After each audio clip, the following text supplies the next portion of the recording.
वासुदेवाय। मंगलाचरण। वन्देऽहं श्रीगुरु श्रीयुतपदकमलं श्रीगुरुन् वैष्णवानं च श्रीरूपं साग्रजातं सहगण रघुनाथन्वितं तं सजीवम् साद्वैतं सावधूतं परिजनसहितं कृष्णचैतन्यदेवम् श्रीराधा कृष्णपादान् सहगणललिता श्रीविशाखान्विता च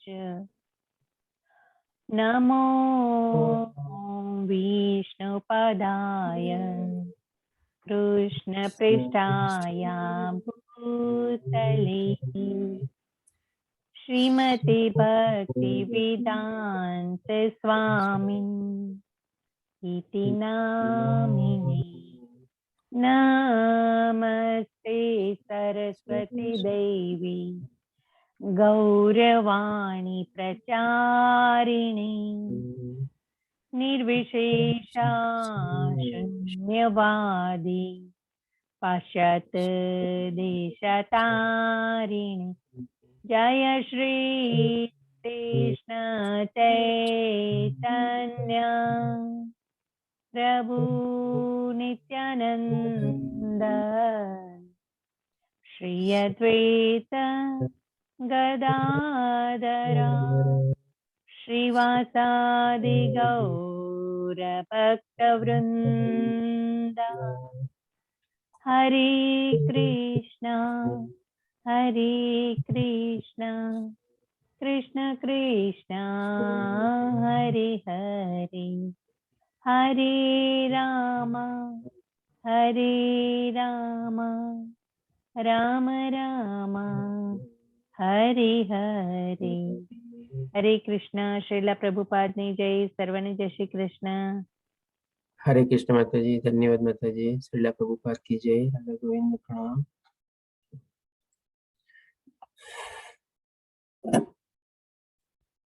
तो आज આપણે શરૂ કરશું શ્રીમદ ભગવદ ગીતાનો અધ્યાય નંબર 7 જેનું નામ છે આપણે જ્ઞાન વિજ્ઞાન યોગ અથવા તો સંપૂર્ણ જ્ઞાન। અને આપણે જ્ઞાન વિજ્ઞાન યોગ કેવી રીતે જાણીએ છીએ? કારણ કે ભગવાન શ્રી કૃષ્ણ આમાં પણ પોતાના બારામાં સરસ મજાનું જ્ઞાન આપશે કે કેવી રીતે એમણે આ સૃષ્ટિનું સર્જન કરેલું છે અને કેવી રીતે આ સૃષ્ટિમાં એમની અનુભૂતિ આપણે જાણી શકીએ। વિજ્ઞાન એટલે કે શું? વિશેષ રૂપી જ્ઞાન।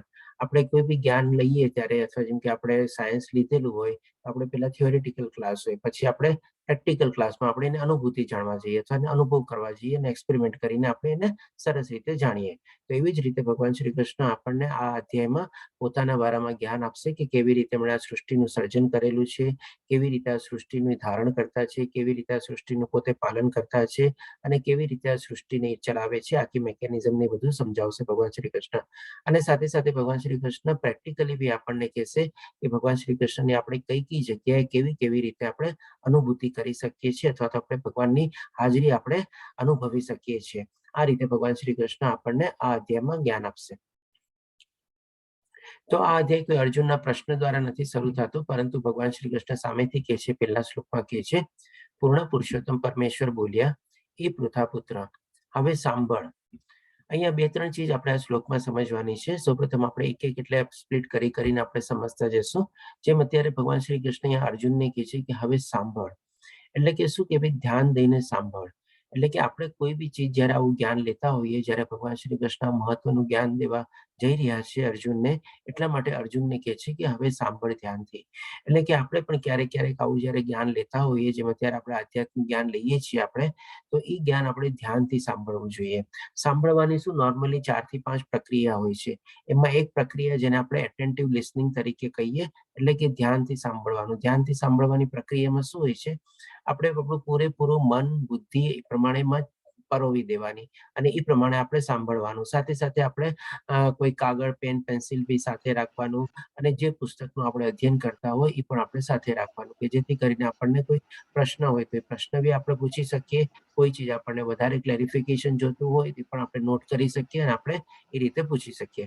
એટલે ભગવાન શ્રી કૃષ્ણ અહીંયા કહે છે કે હવે સાંભળ. પછી કહે છે કે તું કેવી રીતે મારી ભાવનામાંથી પૂર્ણ રહી. એટલે કે જે રીતે આપણે શું છે, ભગવાનને આપણે જ્યારે જ્ઞાન મેળવતા હોઈએ ત્યારે આપણા મનમાં બી એવી ટાઈપની ભાવના આપણે કેળવવાની છે. આપણે અત્યારે જ્યારે સરસ મજાનું આધ્યાત્મિક જ્ઞાન લઈ રહ્યા છે શ્રીમદ ભગવદ્ ગીતાનું, ત્યારે આપણા મનમાં બી છે ને એવી ભાવના આવી જોઈએ, એવી લાગણી આવી જોઈએ, એવો પ્રેમ પ્રગટવો જોઈએ કે જેના વિશે આપણે જાણવા ઈચ્છીએ છીએ, આપણે ભગવાન વિશે જાણવા ઈચ્છીએ છીએ, અથવા તો આપણે ભગવાનની કેવી રીતે પ્રાપ્તિ કરી શકીએ એ બધી ચીજ માટેનું જ્ઞાન મેળવવા માટે આપણે ઈચ્છીએ છીએ. તો એવી ટાઈપની આપણે ભાવના આપણા અંદરમાં પ્રગટ થવી જોઈએ. એમ નથી કે આપણે કોઈ બી પુસ્તક આપણે વાંચીએ, જેમ જસ્ટ આપણે કોમિક વાંચી જઈએ અથવા કોઈ સ્ટોરી બુક વાંચી જઈએ અને એમાં પછી અંતમાં આપણને કઈ જસ્ટ ટાઈમપાસ માટે આપણે વાંચેલી હોય અને એ પ્રમાણે પછી આપણે સંપૂર્ણ કરીને મૂકી દીધી. તો એવી રીતે નથી આપણે વાંચવાની. આપણે શું છે, આ અત્યારે સરસ મજાનું આપણને એમાં જ્ઞાન મળી રહ્યું છે કે જે જ્ઞાન આપણા જીવનના ઉદ્દેશને પૂરું કરી શકે એમ છે. તો એના માટે પણ આપણે એવી સરસ મજાની ભાવનાથી સાથે, લાગણી સાથે, એવા પ્રેમપૂર્વક આપણે વાંચવાની છે આપણે. એટલે કે ભગવાન શ્રી કૃષ્ણ કહે છે કે તું કેવી રીતે મારી ભાવનાથી પૂર્ણ રહી. એટલે કે ભગવાન શ્રી કૃષ્ણની આવી ભાવનાથી આપણે પૂર્ણ રહી અને મનને મારામાં અનુરક્ત કરીને, એટલે કે આપણે શું છે, જેમ આપણે એક સોયમાં દોરો કેમ પરોવીએ, એટલે કે એવી રીતે આપણે મન, બુદ્ધિ, ચીજ, બધી ચીજ છે ને આપણે આમાં પરોવી દેવાની છે. આપણા શરીર, એફર્ટ બધું જે કાંઈ પણ હોય ને, તો આપણને સરસ મજાનું આપણને આ જ્ઞાન આપણે મેળવી શકીએ, આપણે એને પોતાની અંદર ઉતારી શકીએ અને પછી આપણને આચરણ કરવામાં પણ બહુ સહેલું થઈ શકે. એટલે કે આવી રીતે ભગવાન શ્રી કૃષ્ણ કહે છે મનને મારામાં અનુરક્ત કરીને. પછી કે છે હજી આગળ, યોગાભ્યાસ કરતો રહી. યોગાભ્યાસ કરતો રહી એટલે કે શું, આપણે જે કાંઈ પણ આપણે કર્મને બધા કરવાના છે એ તો આપણે કરવાના જ છે, એને આપણે ક્યારેય છોડવાના નથી. એટલે કે માની લો આપણે આધ્યાત્મિક જ્ઞાન મેળવી બી લઈએ, તેમ છતાં બી આપણે આપણો સ્વધર્મ છે અથવા તો ભગવાને સૂચવેલા કર્મ છે અથવા જે આપણે બાકી જે બધા કર્મ કરતા હોઈએ તો ડેફિનેટલી આપણે કરવાના જ છે, એને આપણે ક્યારેય છોડવા નથી. એટલે કે યોગાભ્યાસ કરતો રહી અને સંપૂર્ણપણે સંદેહ રહી થઈ જાણી શકીશ. એટલે કે સાથે સાથે ભગવાન શ્રી કૃષ્ણ એ બી કહે છે કે આ જે ભગવાન શ્રી કૃષ્ણ જે જ્ઞાન પ્રદાન કરવા જઈ રહ્યા છે એમાં કોઈ જાતનું કોઈ સંદેહ, ડાઉટ કે આપણે એવું રાખવા જેવું નથી. કારણ કે આપણે જોઈ શકીએ છીએ કે આ જે ભગવદ્ ગીતાનું જે જ્ઞાન છે, જે 5000 વર્ષો પહેલા ભગવાન શ્રી કૃષ્ણ જયારે અર્જુનને આપ્યું, એ એઝ ઇટ ઇઝ આજની તારીખમાં બી આપણે એટલું જ વેલિડ છે. એમ નથી કે આઉટડેટેડ જ્ઞાન થઈ ગયું છે આપણે, અને એ જ આપણે આજની તારીખમાં બી એને ફોલો કરીએ છીએ. એટલે કે છે ને કમ્પ્લીટ જ્ઞાન છે અને સાથે સંપૂર્ણ જ્ઞાન છે. અને એમાં શું છે, કોઈ જાતનું કે આજની તારીખમાં બી કોઈ એમાં કોઈ કાનો માત્રની મિસ્ટેક કે સ્પેલિંગ મિસ્ટેક કે કોઈ જાતની ગ્રામેટિકલ મિસ્ટેક એવું કોઈ કાંઈ એમાં નથી શોધી શક્યું. એટલે કે આપણે બી છે ને એ બધા જ્ઞાનમાં આપણે કોઈ જાતનું કે એમાં ડાઉટ કરવા જેવું રહેતું નથી આપણે. અને એ રીતે સંદર્ભમાં આપણે આજની તારીખમાં બી જોઈ લઈએ આપણે, જેમ આજે આપણે જે ભૌતિક દુનિયાનું જે બધું જ્ઞાન આપણે કહીએ છીએ સો કોલ્ડ જ્ઞાન, કારણ કે કોઈક એવી ડિગ્રી ને બધી હાસિલ કરી લીધેલી હોય તો બહુ પોતાની જાતને જ્ઞાની સમજી લે. તો હવે ઈ જ્ઞાનની સામે છે ને આપણે જયારે આધ્યાત્મિક જ્ઞાનની તુલના કરીએ ને, તો ત્યારે આપણને આ ભૌતિક દુનિયાનું જ્ઞાનની છે ને આપણને કોઈ વેલ્યુ જણાય નહીં. પણ એ ક્યારે આપણને સમજાય બધું ચીજ, જ્યારે આપણે આધ્યાત્મિક જ્ઞાન કેળવેલું હોય ત્યારે. જ્યાં સુધી આપણે આધ્યાત્મિક જ્ઞાન નથી કેળવેલું, જ્યાં સુધી આપણે આધ્યાત્મિક જ્ઞાન નથી મેળવવાનો આપણને કોશિશ કરી કે એનો પ્રયત્ન કર્યો, ત્યાં સુધી આપણને આધ્યાત્મિક જ્ઞાન જ આપણને વધારે ઇમ્પોર્ટન્ટ લાગે છે. આને સમજવા માટે બી આપણે એક સરસ મજાનો દાખલો લઈ લઈએ કે માની લો એક આપણે સર્જન થયો હોય. હવે આજની તારીખમાં સર્જન થયો, હવે ઈ જયારે ઓપરેશન કરવા જાય એની પહેલા એને આપણે કોઈ 25 વર્ષ પહેલા ઈ સર્જન થયેલો હોય અને એને જે ઓપરેશન એ ટાઈમમાં જે કરેલું હોય એ આપણે એને કરેલું દેખાડીએ, ત્યારે આજનો સર્જન શું કે આવી રીતે તો ઓપરેશન થાય જ નહીં, આ તો ખોટી મેથડ છે, આમ નથી કર્યું, એને ઓલું નથી કર્યું, આ ટેસ્ટ નથી કર્યા, આ મશીન નથી વાપર્યું, ઓલું આવી રીતે આમ નથી કર્યું, તેમ નથી કર્યું. પણ હવે જયારે આપણે એને કહીએ કે ભાઈ તારા પેલા 25 વર્ષ પહેલા એક સર્જન આવો થઈ ગયો છે, બધા આવા થઈ ગયા છે અને આવી જ રીતે ઓપરેશન થતા અને બધા સફળતાપૂર્વક પાર બી થતા, તારી પાસે આજે આવી ટેકનોલોજી છે એટલે તું આવી રીતે એમ કહેશ. એટલે કે શું છે, આજે ભૌતિક દુનિયાનું જે જ્ઞાન જે છે ને એ હંમેશા અપગ્રેડ થતું હોય છે, અપડેટ થતું હોય છે અને ચેન્જ બી થતું રહેતું હોય છે. આ તો એ ખાલી આપણો ઓપરેશન ને ડોક્ટરનો દાખલો લીધો, એવી રીતે તમે ટેકનોલોજીમાં બી લ્યો, મોબાઈલની બધા કેટલા ડેઈલી નવા વર્ઝન ને બધું કંઈક ને કંઈક આવતું જ રહેતું હોય છે, સોફ્ટવેર ની બધા અપડેટ થતા જ રહેતા હોય છે. ત્યારે ભગવાન શ્રી કૃષ્ણ આપણને આ અધ્યાયમાં એક સરસ મજાનો દાખલો આપશે, કહેશે કે ઓલરેડી પ્રકૃતિમાં આવી એક ટાઈપનું સોફ્ટવેર ઇમ્પ્લાન્ટ કરેલું કે છે, ત્યારે ભગવાન શ્રી કૃષ્ણે વ્યાપક કરેલું છે કે જેનું આજ સુધી અપડેશન કે અપગ્રેડેશન નથી થયું, તો પણ એ આપણને આજની તારીખમાં બી આપણને એટલું જ પજવે છે આપણે, અને એટલું જ આપણે એમાં આપણે ફસાયેલા છીએ. તો હવે આવી રીતે આપણે જાણી શકીએ છીએ કે ભૌતિક દુનિયાનું જ્ઞાન અને આધ્યાત્મિક દુનિયાનું જ્ઞાન બંને ટોટલી ડિફરન્ટ છે. અને જ્યાં સુધી આપણે આધ્યાત્મિક જ્ઞાન ન કેળવીએ ત્યાં સુધી આપણે ભૌતિક દુનિયાના જ્ઞાનને મહત્વ આપીએ છીએ. પણ જ્યારે આપણે આધ્યાત્મિક જ્ઞાન કેળવી લઈએ ત્યારે આપણને સમજાઈ જાય છે કે ભાઈ આ ભૌતિક દુનિયાનું જે જ્ઞાન જે છે એ ટેમ્પરરી છે, કારણ કે એ આપણને ઉચ્ચતર લોક તરફ લઈ જવામાં કોઈ રીતે મદદરૂપ થઈ શકતું નથી. એટલે આપણે આ આધ્યાત્મિક જ્ઞાનમાં કોઈ જાતનો આવી રીતે સંદેહ કે ડાઉટ કરવા જેવું છે નહીં. એ એઝ ઇટ ઇઝ આપણે સંપૂર્ણ રીતે સ્વીકારવા લાયક છે, અને એ જ રીતે આપણે જો ચાલીએ તો આપણી સદગતિ થઈ શકે, અથવા તો આપણે ઉચ્ચતર લોક અથવા તો વૈકુંઠ ધામને બી પ્રાપ્ત કરી શકીએ, જે ઈ જ ભગવાન શ્રી કૃષ્ણ આપણને 7મા અધ્યાયમાં સંપૂર્ણ રીતે ક્લિયર કરી શકશે કે કેવી રીતે મારા સનાતન ધામને પ્રાપ્ત કરી શકાય. હવે પછી બીજા શ્લોકમાં ભગવાન શ્રી કૃષ્ણ કહે છે, હવે તને પૂર્ણ રૂપે ઇન્દ્રિય ગમ્ય તથા દિવ્ય એમ બંને જ્ઞાન વિશે કહીશ. એટલે કે ભગવાન શ્રી કૃષ્ણ હવે એ જ્ઞાનની લાક્ષણિકતા વર્ણવે છે. શું કહે છે કે ભાઈ તારી ઇન્દ્રિયોને બી ગમશે, અને સાથે સાથે દિવ્ય એટલે કે આ સ્પિરિચ્યુઅલ જ્ઞાન અથવા આધ્યાત્મિક જ્ઞાન છે એ પણ તને ગમશે. એટલે કે એવી રીતે ભગવાન શ્રી કૃષ્ણ કહે છે. પછી હજી એક એડિશનલ ફીચર કહે છે કે આ જાણ્યા પછી તારે જાણવા યોગ્ય કશું જ બાકી રહેશે નહીં. એટલે કે આટલું સરસ રીતે ભગવાન શ્રી કૃષ્ણ વર્ણવે છે કે ભાઈ આ જ્ઞાન જ્યારે આધ્યાત્મિક જ્ઞાન જો તું મેળવી લઈશ, પછી તારે આ ભૌતિક દુનિયાના રિલેશનમાં તારે બીજું કોઈ જ્ઞાન મેળવવાની જરૂર રહેશે નહીં, કારણ કે બધું વ્યર્થ છે એની સામે. એની સામે કઈ એની વેલ્યુ નથી, કોઈ તથ્ય નથી, કોઈ ઇમ્પોર્ટન્સ નથી. અને જ્યારે આપણે આધ્યાત્મિક જ્ઞાનમાં આ રીતે કેળવી લઈએ છીએ અને આપણને સમજાઈ જાય છે કે એની સામે ભૌતિક જ્ઞાન શું છે આપણને, ત્યારે એ રીતે આપણા મનમાંથી પણ બધા એવા સંશય ને સંદેશ ને બધા જે હોય એ આપણા દૂર થઈ જાય છે. પછી હજી ભગવાન શ્રી કૃષ્ણ ત્રીજા શ્લોકમાં વર્ણવે છે કે હજારો મનુષ્યમાંથી કોઈ એક સિદ્ધિ પામવા પ્રયત્ન કરે છે. ડેફિનેટલી આધ્યાત્મિક જ્ઞાન કેળવવું બહુ મુશ્કેલ છે, અને બધા લોકો પ્રયત્ન કરતા બી નથી. બધા શું હંમેશા એને ટાળતા રહેતા હોય છે. બધાને મ્યુટ કરી દઉં છું, પ્લીઝ પોતપોતાને મ્યુટ રાખજો. બધા લોકો તો ઘણી વાર શું એને ટાળતા રહેતા બી હોય છે કે ભાઈ હજી તો જીવનમાં ઘણો ટાઈમ છે ને, કરશું રિટાયર્ડ લાઈફમાં એ જ બધું કરવાનું છે ને, ત્યારે એ પ્રમાણે કરશું આપણે. પણ ક્યારે રિટાયર્ડ લાઈફ આપણી આવશે અને ક્યારે આપણો અંત પૂરો થઈ જશે આપણને કોઈ ખબર નથી. તો પછી શું કામે આપણે એને ટાળવું જોઈએ? એટલા જ માટે પણ તેમ છતાં ભગવાન શ્રી કૃષ્ણ કહે છે કે હજારો મનુષ્યમાંથી કોઈ એક સિદ્ધિ પામવા પ્રયત્ન કરે છે. એટલે કે આવા લાખો કરોડો માણસોમાંથી કેટલાક જ એવા લોકો હશે કે જે આધ્યાત્મિક જ્ઞાન ઉપર પ્રાપ્ત કરીને એમાં આગળ વધવા પ્રયત્ન કરતા હશે. અને જે લોકો પ્રયત્ન કરે છે એમાંથી પણ શું રિઝલ્ટ આવે છે એ ભગવાન શ્રી કૃષ્ણ કહે છે. અને આ પ્રમાણે સિદ્ધિ પ્રાપ્ત કરનારાઓમાંથી ભાગ્યે જ કોઈ એક મને વાસ્તવમાં જાણે છે. એટલે કે માની લો થોડાક લોકોએ આવી રીતે સિદ્ધિ પ્રાપ્ત કરવાની કોશિશ કરી અને થોડું ઘણું આગળ વધાવીએ, તેમ છતાં બી એમાંથી ભગવાન શ્રી કૃષ્ણના કહેવા પ્રમાણે કોઈ એક જ એવો વિરલો હોય છે જે સંપૂર્ણ રીતે ભગવાન શ્રી કૃષ્ણને વાસ્તવ રીતે જાણી શકે છે. કારણ કે શું કામે આપણે જોઈએ છીએ કે ભાઈ આધ્યાત્મિક માર્ગ પર ચાલવું થોડું કઠિન હોય છે, કારણ કે એમાં આપણે ઘણું બધું એમાં ત્યજી દેવું પડે છે, ત્યાગ આપવો પડે છે. અને જ્યારે આપણે એ રીતે એમાં ચાલતા હોઈએ છીએ ત્યારે આપણને ચાલતા ચાલતા ક્યારેક આપણને હતાશા બી આવી જાય છે કે છોડ ને આમાં તો કઈ રિઝલ્ટ મળશે કે નહીં મળે એની કઈ ગેરંટી છે નહીં, કેવી રીતે મળશે, શું મળશે, કઈ છે નહીં. અને એ જ રીતે ફરીથી પાછા આપણે ભૌતિક દુનિયાના મોહ માયાના આકર્ષણમાં પાછા લપેટામાં આવી જઈએ છીએ, અને એ રીતે આપણે આપણી આધ્યાત્મિક જર્ની ઘણીવાર આપણે મૂકી બી દઈએ છીએ, અથવા એમાં આગળ કરવાના જે પ્રયત્ન આપણે કર્યા હોય છે એ આપણે છોડી દઈએ છીએ અથવા ઓછા કરી દઈએ છીએ. એટલે કે એમાં પણ આપણને ભગવાન શ્રી કૃષ્ણ જે પ્રમાણે વર્ણવે છે, હાર્ડલી કોઈ લોકો સરસ રીતે ભગવાન શ્રી કૃષ્ણને સંપૂર્ણ રીતે જાણી શકે છે.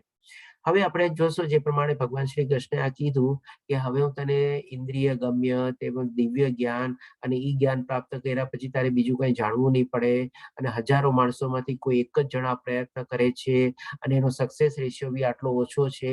એટલે આટલી બધી લાક્ષણિકતા જાણ્યા પછી તો આપણને પણ એક શું કુતૂહલ જાગે કે આવું વળી કયું જ્ઞાન હશે જે ભગવાન શ્રી કૃષ્ણ કેવા જઈ રહ્યા છે આગળ આવે.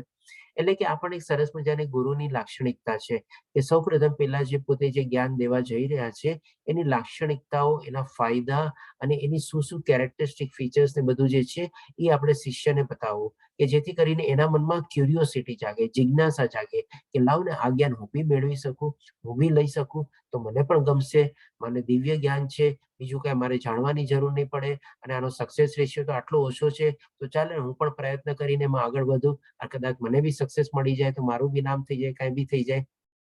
એટલે આવી બધી અલગ અલગ ટાઈપની એના મનમાં જિજ્ઞાસા જાગે કે જેથી કરીને શિષ્યને પણ લાગે કે ના, હા, આ જ્ઞાન બહુ અમૂલ્ય જ્ઞાન છે અને મેળવવા જેવું જ્ઞાન છે, અને એ રીતે એમાં સરસ રીતે ધ્યાનથી સાંભળે. જે પ્રમાણે ભગવાન શ્રી કૃષ્ણે કીધું કે ભાઈ હવે તું ધ્યાનથી સાંભળ અને તારા મનને પૂરું એમાં અનુરક્ત કરીને સાંભળ, કે જેથી કરીને તને આ રીતે જ્ઞાન પ્રદાન થશે. આમ ભગવાન શ્રી કૃષ્ણ કહીને પછી હવે આગળ વધે છે. ચોથા શ્લોકમાં આપણને જણાવે છે અને ત્યારથી આપણે કહી શકીએ કે આ અધ્યાય મેઇન શરૂ થાય છે અને અહીંયા ભગવાન શ્રી કૃષ્ણ હવે જ્ઞાન દેવાનું શરૂ કરે છે. તો ભગવાન શ્રી કૃષ્ણ પહેલા ચોથા અધ્યાયમાં કહે છે કે એટલે કે આ ભગવાન શ્રી કૃષ્ણની અલગ અલગ શક્તિઓનું વર્ણન કરે છે અને આ સૃષ્ટિ કેવી રીતે સર્જન પામેલી એ પ્રમાણેનું બધું વર્ણન કરે છે કે પૃથ્વી, જળ, અગ્નિ, વાયુ, આકાશ એટલે કે 5 આ વ્યક્ત છે જેનું ફિઝિકલ એક્ઝિસ્ટન્સ અથવા આપણે થોડું ઘણું બધું જોઈ શકીએ છીએ અથવા આપણે સાંભળી શકીએ છીએ અથવા આપણે અલગ અલગ ઇન્દ્રિયો દ્વારા આપણે એને મહેસૂસ બી કરી શકીએ છીએ. અને બાકી પછી 3 ચીજ કે છે કે મન, બુદ્ધિ તથા અહંકાર એટલે કે 5 + 3 આ 3 ચીજ મળીને 8 ચીજ મળીને ભગવાન શ્રી કૃષ્ણ કહે છે મારી વિભિન્ન ભૌતિક શક્તિઓ છે. એટલે કે ભગવાનની કેટલી ટાઈપની શક્તિઓ છે એ બધું ડિટેલમાં આપણે લેવલ 2 માં જાણશું અને અત્યારે આપણે ઉપર જે પ્રમાણે ભગવાન શ્રી કૃષ્ણ કહે છે એ પ્રમાણે જાણી લઈએ કે ભગવાન શ્રી કૃષ્ણ એનો એક પ્રકાર બતાવે છે કે મારી આ વિભિન્ન શક્તિઓમાંની પહેલો પ્રકાર જે ભૌતિક શક્તિઓ છે એ આ ભૌતિક શક્તિઓ છે. ભૌતિક શક્તિઓ એટલે કે આપણી સામે જે અત્યારે સૃષ્ટિ અથવા નેચર અથવા એન્વાયરમેન્ટ જે આપણે જોઈએ છીએ અને જે 3 અવ્યક્ત ચીજને આપણે જાણીએ છીએ કે ભઈ મન, બુદ્ધિ અને અહંકાર, જેને આપણે વ્યક્ત કરી શકતા નથી પણ એ બધામાં થોડે ઘણે અંશે હોય જ છે. મન પણ કેટલું ચંચલ છે એ પણ આપણે છઠ્ઠા અધ્યાયમાં જાણી ગયા કે મનને આપણે કંટ્રોલમાં રાખીએ તો આપણો સારો મિત્ર બની શકે, નહીં તો એ જ આપણો મોટામાં મોટો દુશ્મન છે. અને બુદ્ધિ પણ આપણે જાણીએ છીએ આપણે બ્રેઇન હોય છે જેને ફિઝિકલ એક્ઝિસ્ટન્સ હોય છે પણ એની અંદર બુદ્ધિ હોય છે એટલે કે બ્રેઇનની અંદર વિઝડમ હોય છે. એ વિઝડમનું કોઈ આપણે વ્યક્ત રૂપ હોતું નથી એટલે કે અવ્યક્ત રૂપમાં છે. અને ડેફિનેટલી આપણા બધામાં જે આપણે સૌથી જે ખરાબમાં ખરાબ ચીજ છે આપણે ઈગો એટલે કે અહંકાર, એ બધામાં રહેલો હોય છે અને એ આ જે 3 ચીજને આપણે કોઈ વ્યક્ત કરી ન શકીએ અથવા એનું ફિઝિકલ એક્ઝિસ્ટન્સ છે નહીં. પણ જે 5 ચીજ છે જેને આપણે ભગવાન શ્રી કૃષ્ણ કહે છે આ પૃથ્વી, જળ, અગ્નિ, વાયુ, આકાશ, આ બધાને આપણે જોઈ શકીએ છીએ, સાંભળી શકીએ છીએ. અલગ અલગ માત્રામાં આપણે બધી આપણી ઇન્દ્રિયો આપણે યુઝ કરી શકીએ છીએ. જેમ કે પૃથ્વીમાં આપણે 5 ઇન્દ્રિયો આપણે યુઝ કરી શકીએ છીએ. પૃથ્વીને આપણે જોઈ શકીએ છીએ, એમાં પૃથ્વીમાં ટક ટક અવાજ કરીએ તો આપણે સાંભળી બી શકીએ છીએ. પૃથ્વીની માટીની અલગ સુગંધ હોય છે, એ પણ આ અધ્યાયમાં ભગવાન શ્રી કૃષ્ણ કહે છે કે માટીની સુગંધ પણ હું જ છું. પછી આપણે પૃથ્વીને શું અલગ અલગ રીતે ટચ કરીને આપણે અનુભવી કરી શકીએ છીએ. અને ક્યારેક ક્યારેક આપણે શું છે આપણા બધા આપણા શરીરમાં બી આપણા માટીનું બધાનો થોડો ઘણો અંશ ને બધું હોય છે એટલે કે આપણે થોડી ઘણી એને ચાખી બી શકીએ છીએ માટીને. અને પછી આપણે જળ, અગ્નિ, વાયુમાં એમાં એક એક કરીને આપણી ઇન્દ્રિયો ઓછી થતી જાય છે. જેમ કે જળમાં આપણી પછી 4 ઇન્દ્રિયો યુઝ થાય.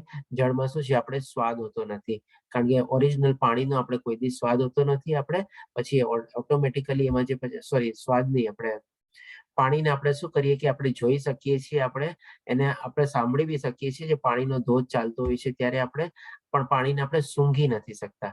સ્વાદ તો હોય છે ડેફિનેટલી, કારણ કે ભગવાન શ્રી કૃષ્ણ જ આપણને કહે છે પાણીનો સ્વાદ પણ હું જ છું, પણ ડેફિનેટલી આપણે પાણીને સૂંઘી નથી શકતા કારણ કે પાણીમાં છે ને કોઈ જાતનો એનો ઓરિજિનલ સ્મેલ હોતો નથી. આપણે એમાં ગુલાબ જળ નાખીએ તો ગુલાબની સ્મેલ આવે અને કોઈ ગટરનું પાણી હોય તો ગંદી સ્મેલ આવે, પણ ઓરિજિનલ પાણીમાં કોઈ દી સ્મેલ હોતી નથી. એવી જ રીતે અગ્નિમાં ખાલી 3 ઇન્દ્રિયો આપણે યુઝ કરી શકીએ છીએ, વાયુમાં 2 ઇન્દ્રિયો અને આકાશમાં ફક્ત એક જ ઇન્દ્રિય આપણે યુઝ કરી શકીએ છીએ. આ રીતે અલગ અલગ રીતે ભગવાન શ્રી કૃષ્ણ સમજાવે છે કે આ મારી ભૌતિક શક્તિઓ છે.